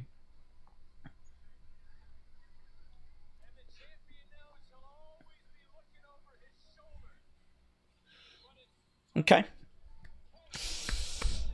John Cena, Tony, not Shay, Albert, hello. Hope you're doing well. He wants him healthy, said Suzanne. Restaurant said, Cam feels like he doesn't belong. I agree. He does feel green. I think everything about the presentation is off. I'm not down on it. I mean, like, it is new, isn't he? So that's fine. I don't expect him to come in and just be like, have it all worked out, be amazing. And, you know, there's going to be nerves. There's going to be areas that need work. They seem to like him, though, because they've put him right at the top of the card working with Tony. It's a big spotlight. Okay, we got Dark State. Taking out Tavion. Taking out Miles. I don't know if we're going to be seeing Saquon. We haven't seen Saquon so far tonight. Miles gets slammed into a wall. I mean, it was quite a good beatdown, that, actually. I mean, it was a bit like a whirlwind coming, attacking backstage. It's not bad. Okay, second match then. So we didn't score the speed match because, I mean, it's only 3 minutes long. Layla versus Jaida. You lot said good 93. I don't think that's unfair. I think Layla showed a couple of moments. I would have liked a bit more. I think her matches in Evolve have been better than what we saw here. A couple of nice moments, though. And I'll be interested to see how they use her going forwards. We didn't score the speed match, of course, because it's only 3 minutes long. We got about 50-odd minutes left to go. And then we're kind of done with this week. It's okay. I can't say that it's like a mind-blowing episode so far, but I did enjoy that first match. That first match was very, very good. Feather said, how can we expect to be intimidated when he's wearing trousers that just don't fit him, said Feathers. That's fair. That is actually fair. Right, we are at commercial break right now. Days, I feel for you about the temperature, but I'm glad you're in the UK as I live in a desert town in California. Oh, mate, I can't even begin to imagine what that's like. Can't even begin to imagine. I mean, I don't mind warm weather. I mean, it's quite nice, actually. Here in the UK, we get a lot of, you know, kind of grey, overcast, little bit rainy. You know, it's the kind of weather that you'd put a little coat on for, or, you know, you might put a jumper on or something like that. Depends what time of the year it is. Our summers are normally not bad. I mean, honestly, you can go out and do a bit of sunbathing in the summer these days. But I mean, today it was like, I wouldn't even want to sunbathe in, you know, how hot it was today. So, yeah, I think it'd be fine if we had, like, the infrastructure for it. If houses had, like, air conditioning as standard. And it just, you kind of had, like, you know, you were ready for it and set up for it. But we're not. We're not. A lot of the houses have got, like, really good insulation and double thick windows to, like, because, you know, it can get a bit chilly at times. So, I mean, our houses are just not set up for warm weather. They're set up for colder weather. So when it gets, like, really hot, it's just, forget about it, mate. I was having to try and sleep as well in the middle of the day when it was at its worst. I had 2 fans on and all I could feel was hot air being blown at me. I was like, oh, my God. It was a flipping night. I had to get up And so I ended up going outside to see where the dog was, because I was like, if I'm suffering, she's suffering. And she was in the shade. She was like panting away. So I was like, let me get you some cold water. So I got some cold water. Then I went and got a paddling pool, filled that with water because I thought she might want to go into it. She put her front paws in and had a little drink, whatever. And then she was like, nah, I don't want, she couldn't even be bothered. Even she was like, So yeah, it's sort of first world problems. So I'm sure it's just been a bit of a heat wave, to be honest. I'm sure that it'll come back as we get closer towards, like, you know, July, August. Okay, we're backstage with Vanity Projects. There's Mika. Where's William? William's going to get excited. Wait. Oh, hello, what's this? Tate Wilder.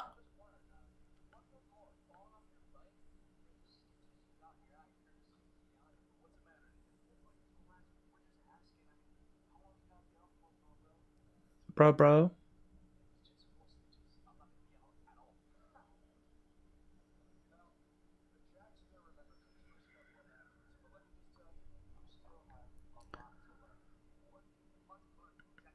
Okay, we got Jackson Drake and Tate Wilder just exchanging a few words.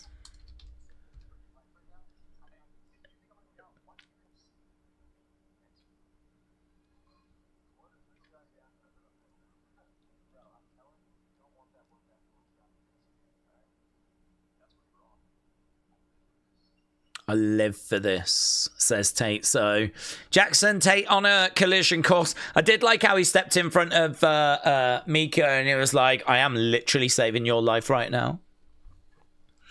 Okay, Nathan Frazer making his way down as we're going to get to our next speed match. So speed match coming up. Sad that Frazer has fallen to this, said Feathers.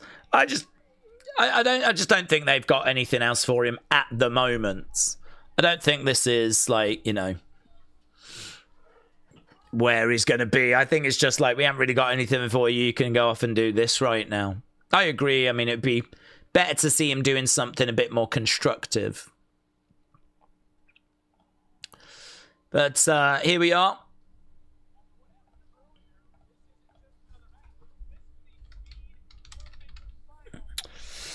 Yeah, this is going to be the speed tournament final. I mean, this is right in Nathan Frazer's wheelhouse, isn't it? Nathan Frazer is so good, so quick. Okay, we're taking on Romeo Moreno. He's still hanging around with Noam Dar. Not down on that, because I really like Noam Dar.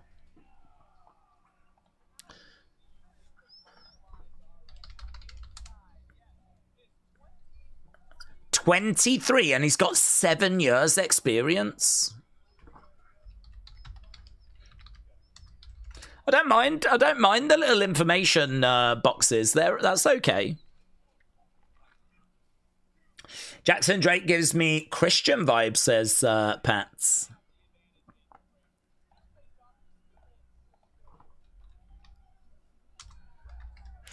Okay, bell has sounded. We are underway. 3 minutes on the clock. This could be fun. This could be fun. Look at Nathan picking up speed. Oh my God. So good. If you needed a reminder, so good. Nathan against the ropes, going over the top. Down goes Romeo. Oh, so good. Is Noam Dar going to get involved? Perhaps this leads to, like, Noam Dar against Nathan Frazer. Maybe Romeo goes on with a beautiful missile dropkick. I mean, that was really good. 2 count, shoulder up. Romeo has got a headlock being applied at the moment. Nathan Frazer rolling through. 1, 2. Kick out there by Romeo. Knee coming in. Against the ropes goes Romeo. Kick coming in there by Romeo. Duck underneath. Springboards. No. Spanish fly! Oh! Oh my God, off the middle rope. Spanish fly there by Nathan. Do you know, they've already put so much into a minute. I mean, we've had 1 minute, like 10, whatever, and oh. Roll up there by, we've had a missile drop kick, we've had that Spanish fly spot, we've had that hitting the ropes really quick spot, lovely off the top into a super kick, 1, 2, shoulder up there by Romeo. Right now we got Nathan, he's grabbing Romeo, looking to drag him over to the corner as Nathan goes up. Nathan is perched. Romeo comes up, though, gets behind. Looking for a German. He chucks him over, though, over-rotates. That's lovely. Northern Lights. Northern Lights. Twisting net breaker there by Nathan. Both guys are down. What a showing, mate. Honestly. I mean, you don't get long with 3 minutes.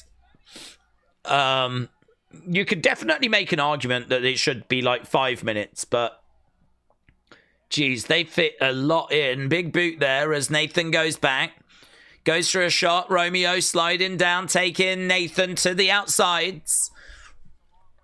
It's like, how old is he again? 23. Romeo goes up. Whoa, lovely work. That is a really impressive vertical leap. Coming off the ropes and then jumping up, managing to get straight to the top rope. It's really good. Romeo is up there. There's Nathan looking. Oh, do you know, he slipped and he still managed to hit that superplex. Inside cradle. 2. Oh, Romeo gets it with an inside cradle. That's really good, mate. That's really good. I know there's a lot of criticism for speed, but when they get it right, when they do it well, it can hit the spot. Yeah, I mean, it's a big win that for Romeo. You can see Nathan Frazier's frustrated. No outside interference, and Romeo looked really good in this thing. He looked really good. Yeah. OMG, said Jeremy. Spiller said, we got to score this one. Go on, then. I think that was a bit special, wasn't it? Really fast-paced. Loads of big spots. Crowd really invested. Picks the win up with like 1 second to go, which has been done many, many times, of course, in speed, but very good. Birthright watching on. So Romeo against Lexis King goes down next week.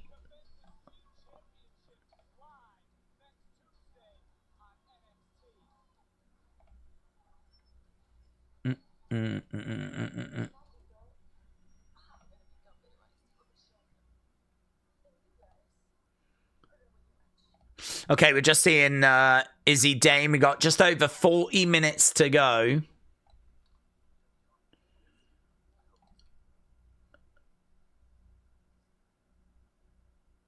Okay. That'll take us to commercial break. When is the next NXT pay-per-view? I think it's Great American Bash. That's the next one that's been announced. Let's have a little look, shall we? Let's have a little gander. I think we looked at this the other day. I can't remember the date of it, though. Oh, it's not even listed at the moment. But Great American Bash is one that we tend to do each year.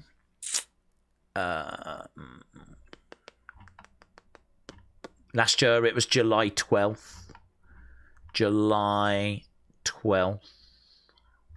So I wonder if it'll be around that again. Kind of in July. The year before it was July 30th. It's going to be in that sort of July period, isn't it? So, yeah, it's going to be around there. I think in July we might have a Saturday night's main event we've got to fit in, and potentially King and Queen of the Ring, and it's like the first week of August. We got SummerSlam as well, so. Jeez Louise. Lots coming up. But I'm not aware of anything that they've, you know, kind of announced or teased before that. Days, if we want to fix SmackDown, though, we need to establish what the major focus points are. Cody, program, and a main focus. Everything else feels like fodder or just another part of the show, says Big Time. Robbie said Days Naraku is beating Tony at Great American Bash. Lock it in. You could be right, Butts. Yeah, you could be right. I could absolutely see him doing that. I don't think Naraku is there for a long time. I think he's there for a good time. Apparently, WWE wanted to go to the main roster, wanted him on the main roster. So WWE, I think, are ready to pull the trigger whenever, really.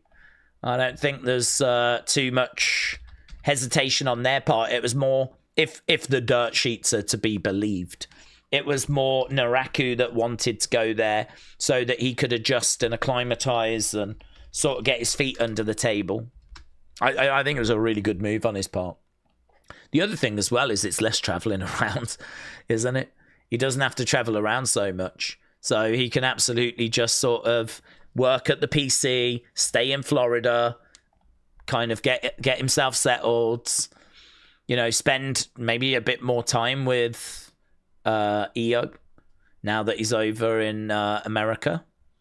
They would keep them on the same brand though, of course. They always try to do that if they're on the main roster. So they always try to keep couples together.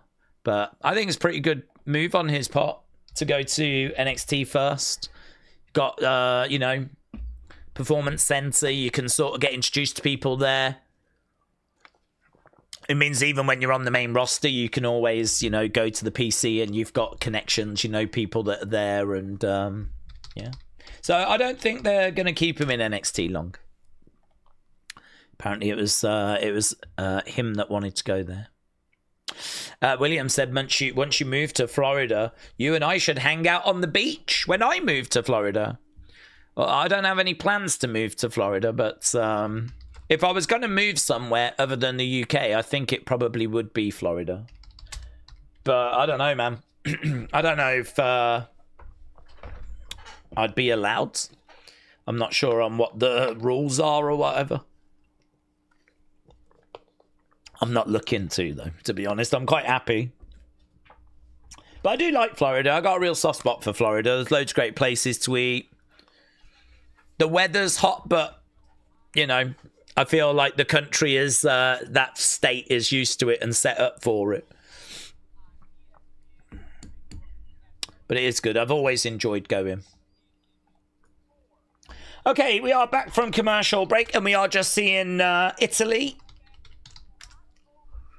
Talking about the card for this weekend. It's going to be good. And of course, we're going to be live all throughout that thing. Oh, here we go. Mason Rook. Here's the big man.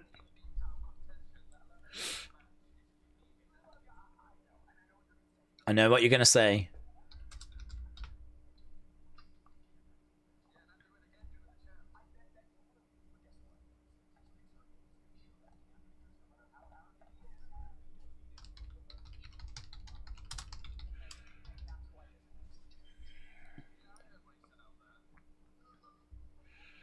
Before you get upset,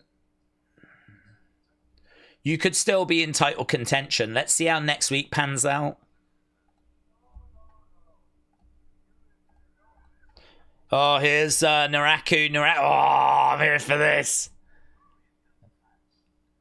Naraku against the big man.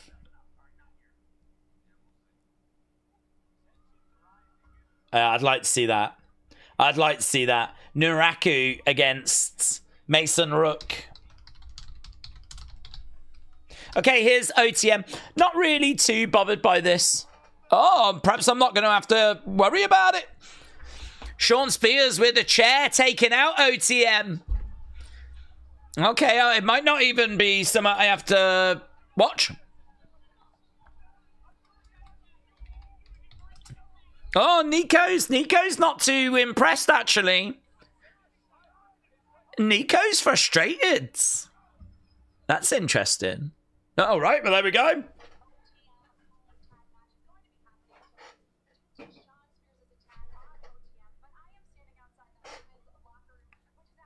Great. There's Mason Holiday, Callie Armstrong, Wendy Chu. Well, I can't say I'm shedding any tears.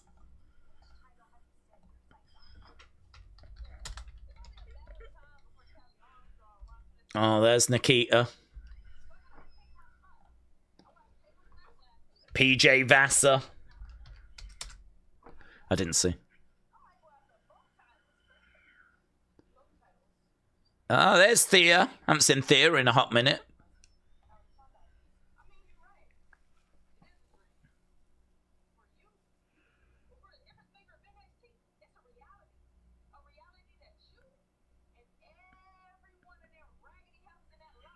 Raggedy heifers.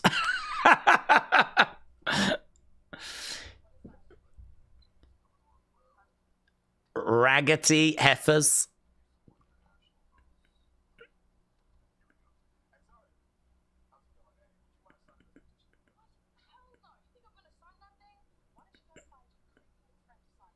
Okay, here's Zarya with Shiloh.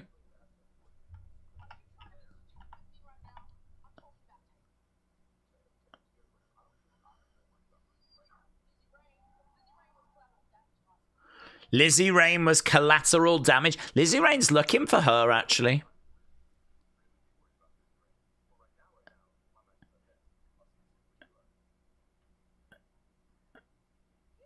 Ah, there we go. There's that. I wondered when she was going to appear. Woof, woof. So they're fighting in the back of one of these NXT lorries, trucks.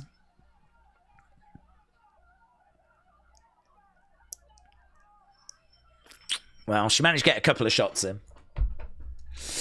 It's spiders that put me off Australia, said David. Yes. And, of course, Australians. Right, we've got Shiloh making his way down. Shiloh versus Charlie. So we got this match, and then, of course, we got our main event to wrap up this week's NXT. He's quite the character, isn't he? And they're really leaning into that.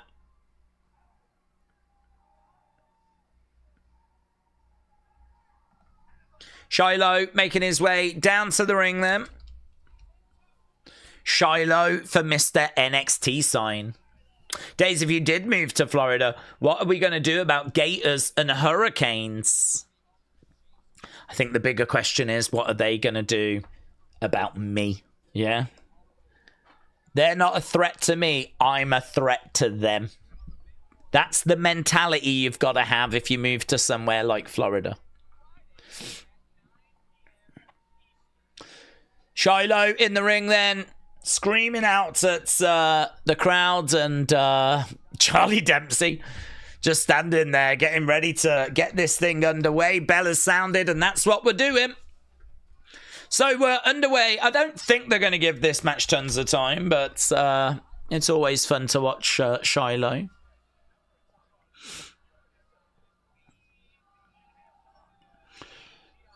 Charlie trying to grab an arm, grab a few holds. Gets slammed down. Shiloh bouncing away. He's got a smile on his face. He's very charismatic. Okay. Uppercut. European uppercut. Take over. Smile on the face of Shiloh, and he's keeping him grounded. Roll through. Duck underneath. Shiloh against the ropes. Over the other side. Whoa. Big shoulder tackle. Big shoulder tackle. Drop toe hold working on the arm. Grabbing a holds. Getting back up to his feet. Roll through there by Shiloh. Charlie Dempsey goes down. I think the hottest it's ever been where I live in Canada, said Alex, in my lifetime was like 45, and that was about 2 summers ago. The humidity here is what makes the heat bad. Ooh. Alex, shout out to you. I've been to Canada a few times as well. Toronto. Always enjoyed it. Oof. Down goes Charlie. Shiloh goes to the outsides. He's grabbed some his little binoculars, has he? He's up top. Yeah, he's having a little look. He's having a little look at the situation. Down he comes. Against the ropes. Clothesline. To the outside goes Charlie Dempsey. Crashes and burns as this match is going to continue after the commercial break. Boom. Most of the Australians I've met during my 3 visits to England, ever participated in trivia night with Australians at pub on Borough High Street. Well, that's where you met most Australians that you've encountered in London. If there's a thing we do in Florida, it's proper air conditioning. I know. And I love you for it as well. I know. You do it well.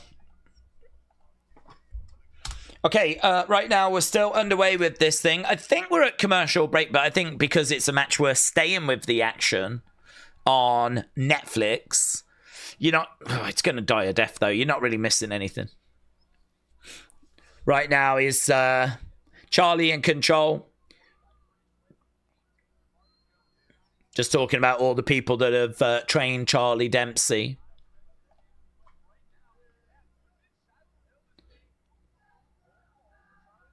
Let's go, Shiloh is the chant as they get back up to their feet.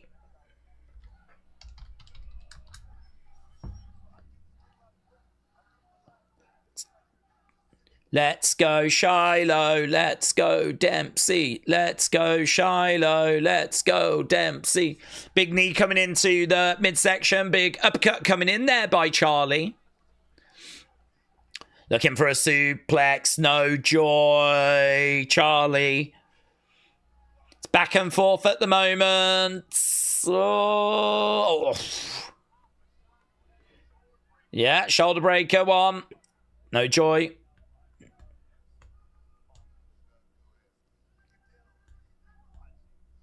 Papa Shango-esque. And you know that Booker T loves that. He went to the Papa Shango School of Knowledge.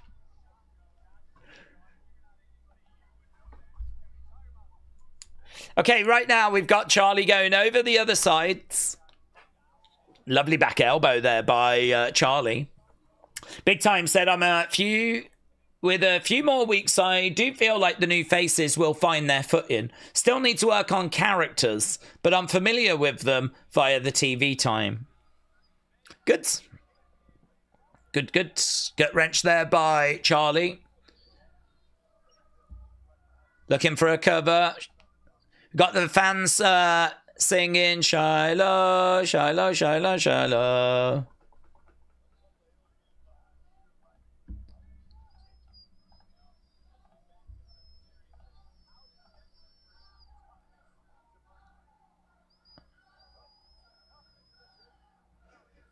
Okay, right now we've got an abdominal stretch here by Charlie. I tell you what, it's an interesting challenge, this, for Shiloh, because he's being kind of twisted and contorted and stretched. And I mean, right now, yeah, like a Black Widow is in.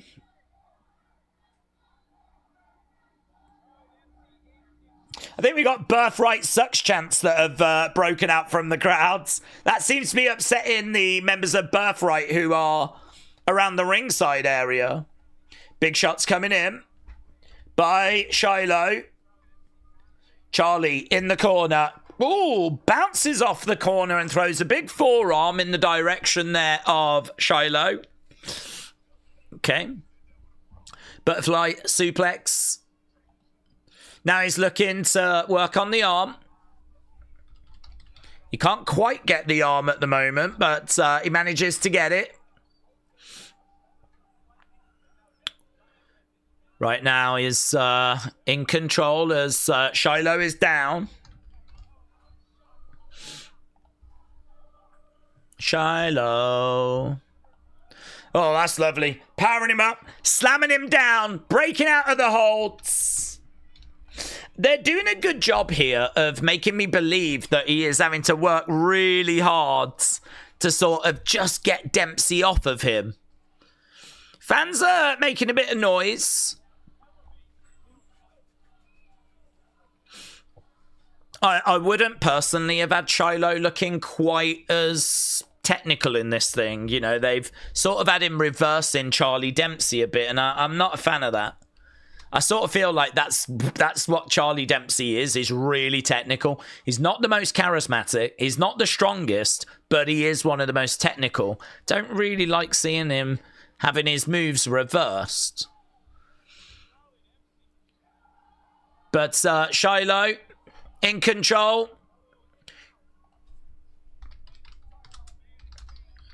Right now, Dempsey in the corner, Shiloh.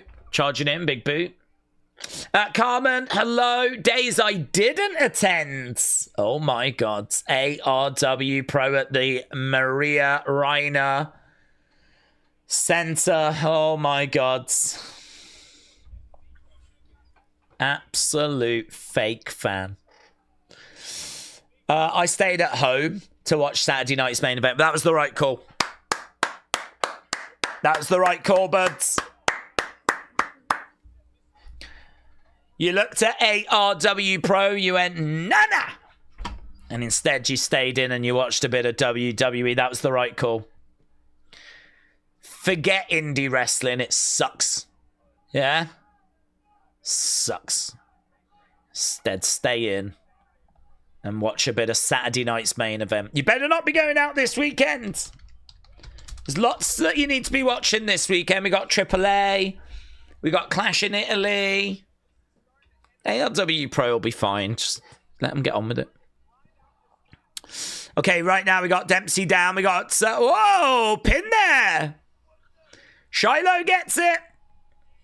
Shiloh gets it. Right, we had a really enjoyable match, didn't we? With the speed match. I can tell you, you lot scored that as great 62. Great 62 for the speed match. What did you think about this one? I think it was a bit of a weird match. Crowd were very much into it, but then this crowd are always into everything. Certainly if Shiloh's involved, he is a fan favourite.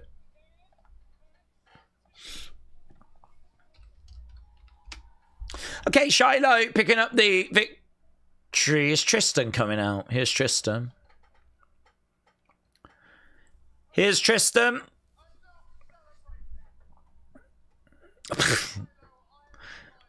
Look at that crest with a couple of sheep.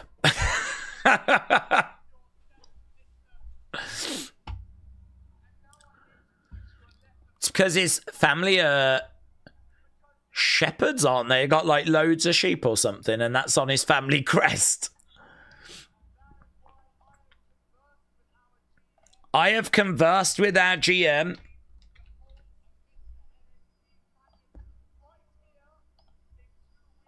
There's going to be a Mr. NXT pageant. Oh, that is going to be a flipping disaster. That has got disaster written all over it.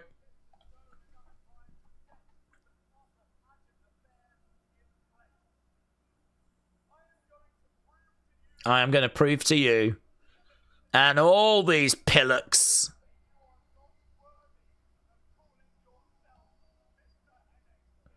Okay. Okay, Boomer. I can't wait to embarrass you. Shiloh starts giggling. Ah.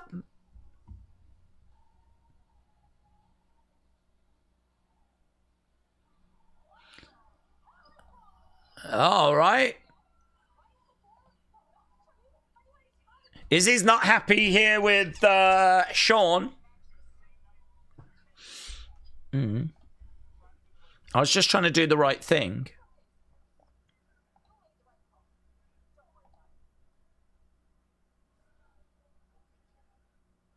You made the right call. Don't worry about it. Well, it doesn't seem like they're on the same page, does it? Jared said, not even a heat wave can get the beanie to come off. Do you know, the beanie was off. It was flipping off. It was off. But obviously, it's nighttime now. And the sun goes to sleep. So it's not as hot right now. So the beanie came back. But there was no flipping beanie earlier today, I can tell you that. I can tell you that. Okay, NXT Women's Championship. Our final match. Lola Vice versus Izzi. Same.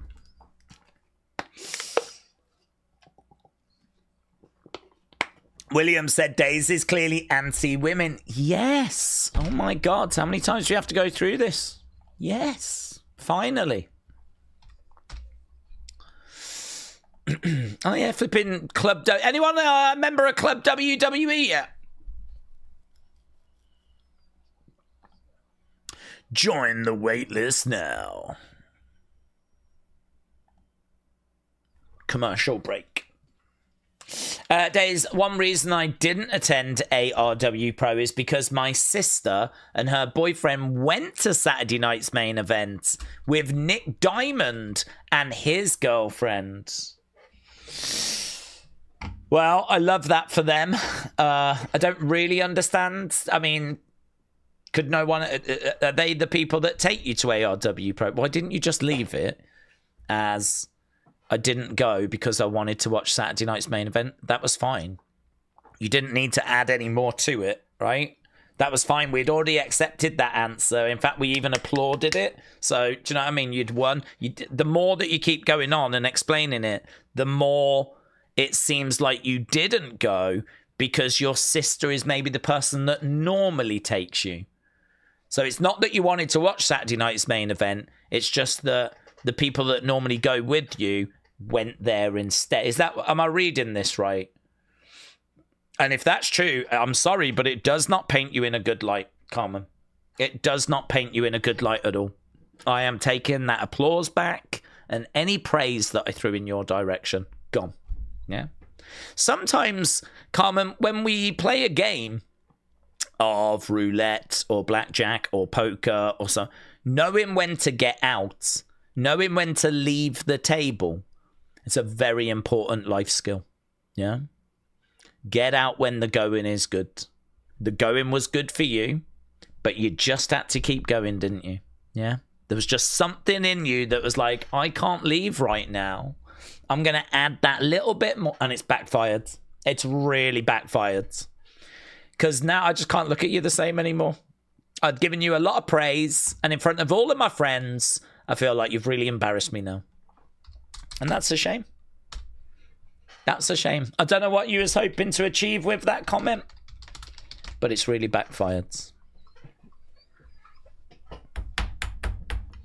Days I usually attend ARW Pro events with my parents and my sister. I knew it. I knew it. I knew it. So because she went to Saturday night's main event, you couldn't go. And that's why. It wasn't because you wanted to watch Saturday night's main event like we thought, was it? It's because no one would take you. Absolute charlatan.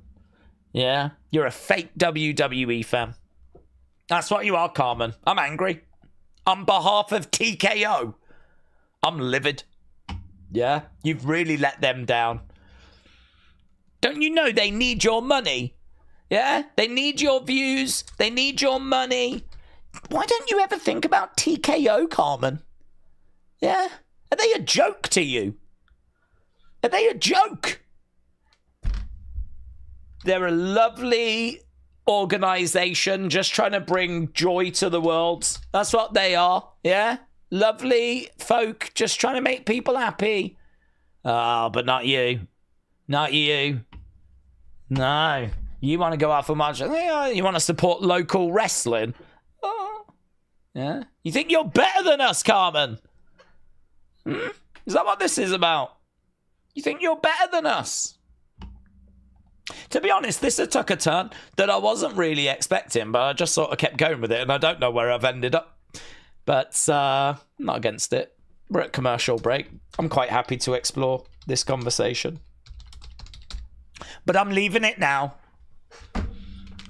And I'm never going to read any of your responses. So think about that.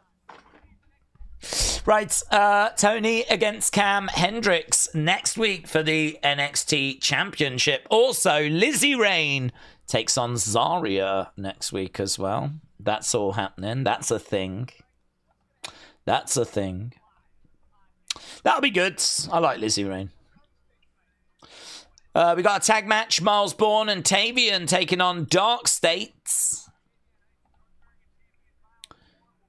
We got 14 minutes left to go.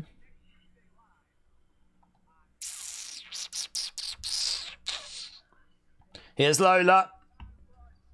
Days, I am not a fake W. You are a fake WWE fan, Carmen Live.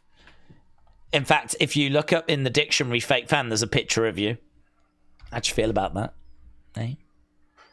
How'd you feel about that? I started watching WWE in late 2008, early 2009, and I've loved it since. Oh, yeah, but not enough to want to actually watch Saturday night's main event.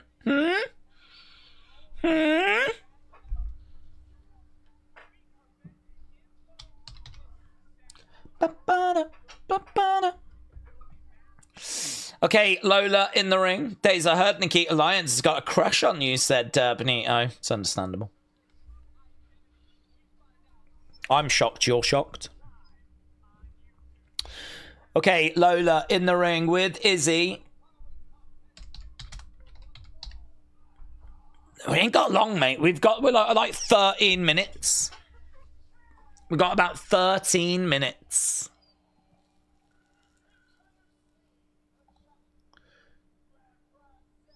Izzi getting her intro. Few boos for Izzy Dame. Saturday night's main event and AAA were the best wrestling shows on Saturday, says Carl.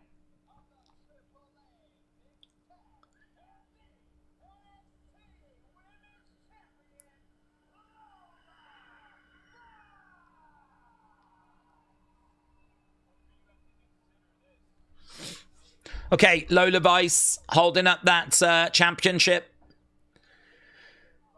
Belt on the line. Lola versus Izzy Dame.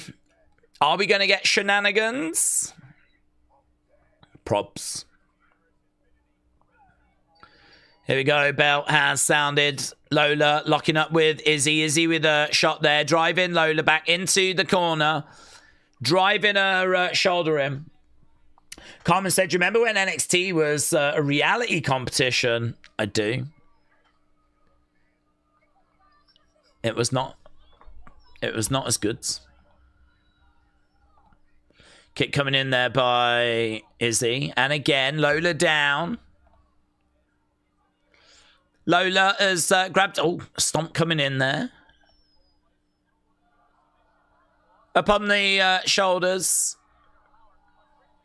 Sleeper hold being applied there by Lola. Back in the corner. Kick coming into the midsection. Another kick there by Lola. Izzy going over against the ropes. Kick coming into the midsection by Lola, who dances away.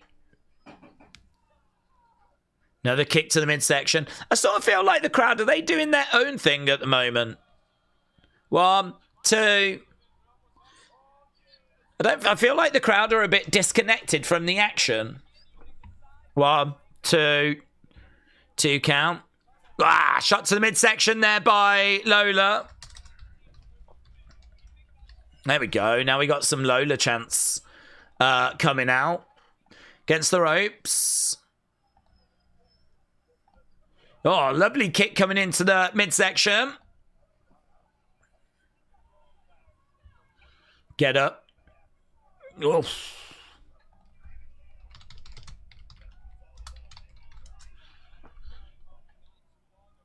Okay, in the ring. I wish Regal and Finlay were more present with Birthright. I thought that was the whole point, said Alex. Okay, now we got OTM. OTM have come down. Okay, OTM have come down and they're dealing with...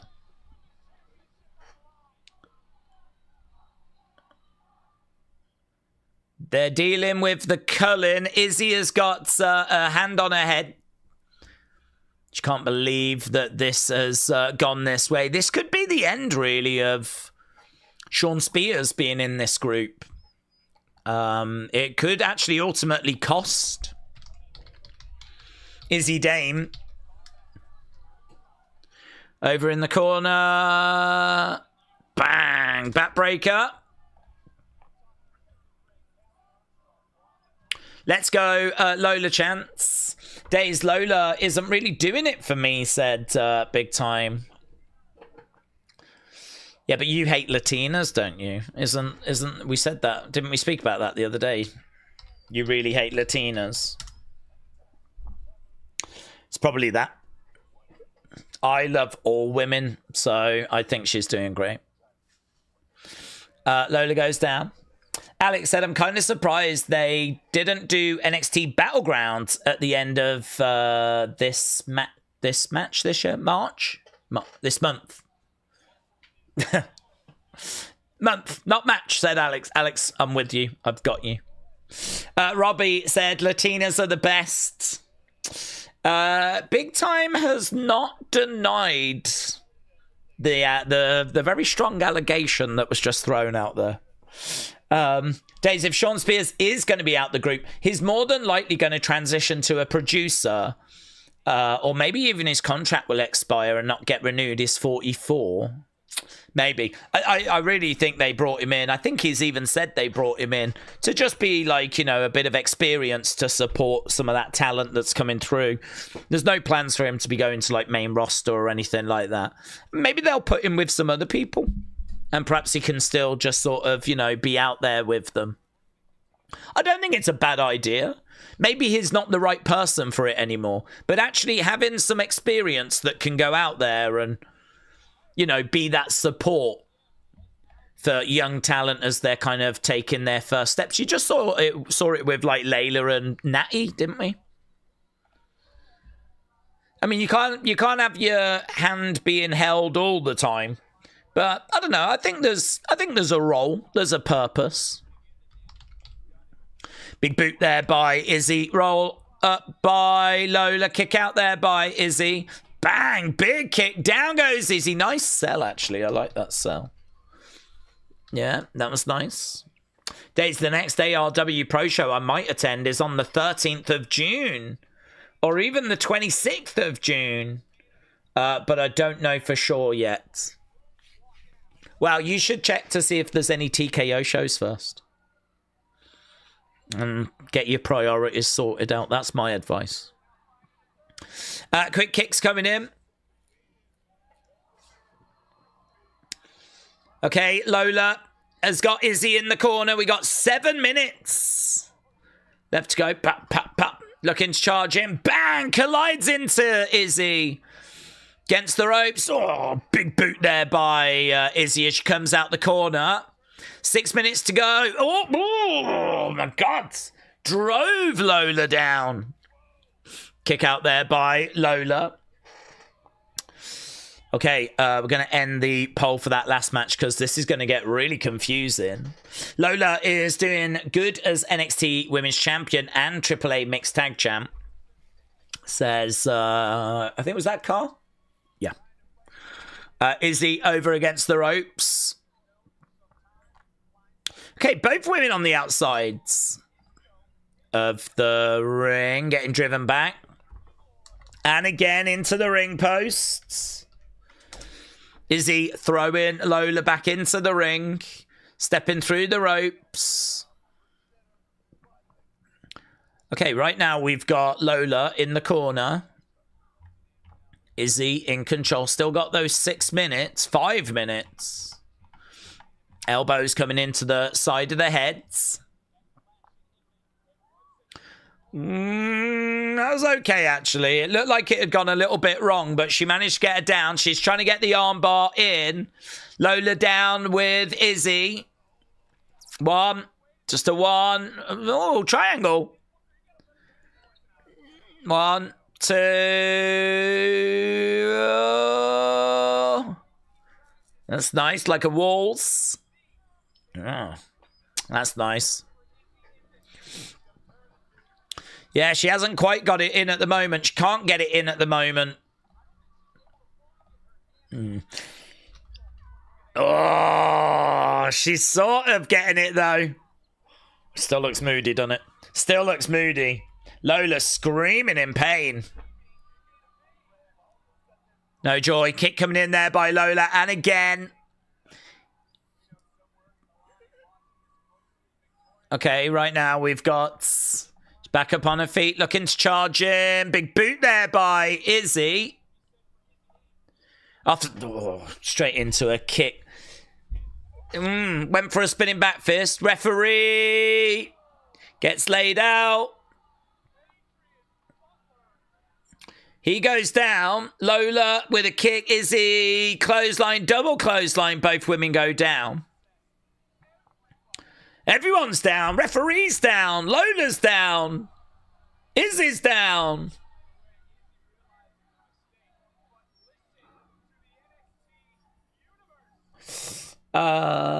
Everyone's down. Another shot coming in there by Izzi. Crowd are seated. I mean, the crowd aren't really losing their minds. I don't feel like there's going to be a new champ here, but, well, you never know. These two exchanging shots back and forth. Duck underneath. Ah, lovely kick. Lovely. And again. She can always go to this, Lola. Whoa. Izzy catches the leg. Ah, oh, that's so nice. 1, 2, 3. Oh, the ref's still down. And okay, this is interesting. 1, 2. Shoulder up. Well, that's interesting, isn't it? Because Lola could have got it there, but the ref was down. That's interesting. Is that going to be like if Izzy wins, that's the moment? Izzy's gone to the outsides. She's grabbing the belt. She's getting in. Izzy with that belt. Oh, she throws it at Lola. Big boot. Okay, goes to the cover. 1, 2. Shoulder up. Shoulder up by Lola.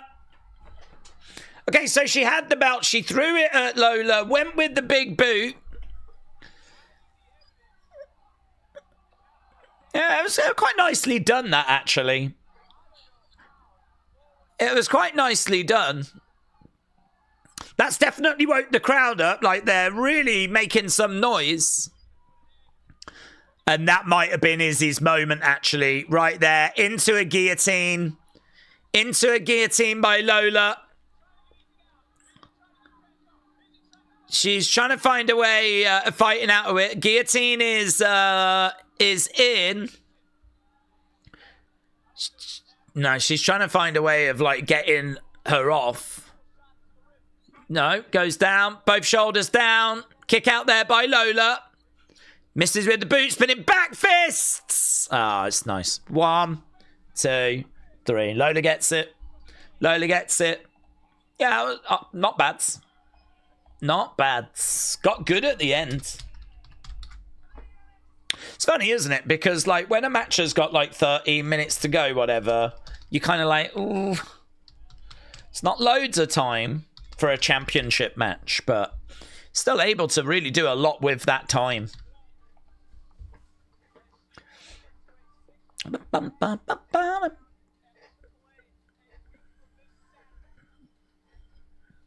I don't know if this is Def Rebel, but I mean, they did low-key cook with this Lola theme.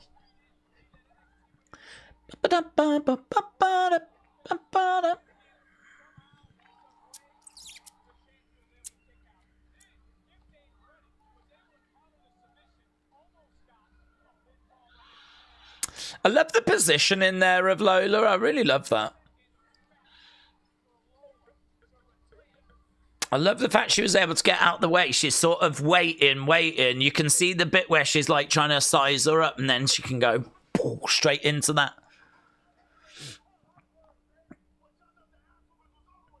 Okay, here's Dark State. There was no Saquon this week, was there? There he is. There he is. That was quite nice. So they came out all excited when Dark State strike, no one's safe, and then obviously in the background you could just see Saquon. That was quite good, actually. Well, I mean, I think that this is a mixed bag of an NXT. I think that there's some really good stuff in there, some stuff I was not as crazy about, but all in all, I think it's a really solid show. I think it's really solid. Wren and Kelani at the start was really enjoyable. I enjoyed watching Layla. She didn't really deliver to the heights I was looking for, but she showed a couple of glimpses of things that we've seen in Evolve. My stock is still quite high on her. Very high on her, actually. Speed match was fantastic. That might have been match of the night. That Nathan Frazer Romeo match. I think the Shiloh Charlie Dempsey match was a bit, I don't know, slowed it down a bit, and I think I just struggle a little bit with Charlie Dempsey because he's very dry, isn't he? He's very, very dry. So I think I struggle a bit with that, but championship match was quite good. Lots of little stories being progressed. Good to see the Naraku thing. Do you know, I mean, it was not bad. It was not bad. I'm not down on this. When I hear Saquon, I think Saquon, and then I say the word Quan. I think that's fair. I see what you're saying there. Big Time said, I think this is like a 7.5. SmackDown will be diabolical, said David. It could be. We do need to be prepared for that, yes. The June ARW Pro event is in some random place. Well, thank you, Carmen. Thank you. Jojo said it'll be better than SmackDown. Right. We need to go. I've got a few bits that I need to get sorted. I need to get set up for tomorrow. We're obviously back tomorrow with Evolve. We've got a member stream tomorrow. I need to set up streams for this weekend. I need to get a Hall of Fame thing sorted as well. Like, my jobs list is ever growing. I struggle in the day just trying to breathe and try and find some sleep. And then on a night, I've got all these jobs to do. So I'm going to go away, start working on some of those. Big thank you to everyone that joined us. I hope you got something from this episode. And yeah, Mackenzie said HBK must see something in Saquon. Well, hopefully we're going to see it soon as well, because he was obviously kind of lurking in the background, so I'd imagine he'll be striking very, very soon. So good, awesome. Thanks for joining. Appreciate it as always. See you again next time.